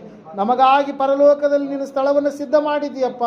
ಅದನ್ನು ಸ್ವತಂತ್ರಿಸಿಕೊಂಡು ನಿನ್ನ ಮಕ್ಕಳಾಗಿ ಕಡೆಯವರೆಗೆ ನಾವು ಜೀವಿಸುವಂತೆ ಸಹಾಯ ಮಾಡಿ ನಡೆಸಬೇಕೆಂಬುದಾಗಿ ಕರ್ತನ ಈ ಲೋಕದಲ್ಲಿರುವಾಗ ಸ್ವಾಮಿ ಲೋಕದ ವ್ಯವಹಾರ ಸಂಪ್ರದಾಯ ಪದ್ಧತಿಗಳು ಕರ್ತನೆ ಸ್ವಾಮಿ ಭಕ್ತಿಗೆ ವಿರುದ್ಧವಾದಂಥ ಕಾರ್ಯಗಳ ಕಡೆಗೆ ಹೋಗದೆ, ಸಾಂಪ್ರದಾಯಿಕತ್ವದ ಕಡೆಗೆ ಹೋಗದೆ, ಸಂಪೂರ್ಣವಾಗಿ ಆತ್ಮೀಯತೆಯಿಂದ ಕರ್ತನೆ ಆತ್ಮದಿಂದಲೂ ಸತ್ಯದಿಂದಲೂ ನಿನ್ನನ್ನು ಆರಾಧಿಸುವ ಮಕ್ಕಳಾಗುವಂತೆ ಸಹಾಯ ಮಾಡಿ ನಡೆಸಬೇಕೆಂಬುದಾಗಿ ಅತಿ ಬೇಗನೆ ಬರಲಿರುವ ಯೇಸು ಕ್ರಿಸ್ತನ ನಾಮದಲ್ಲಿ ಪ್ರಾರ್ಥಿಸಿ ಅರ್ಪಿಸಿ ಬೇಡಿ ಹೊಂದಿದ್ದೇವೆ ಪರಮ ತಂದೆಯೇ, ಆಮೆನ್.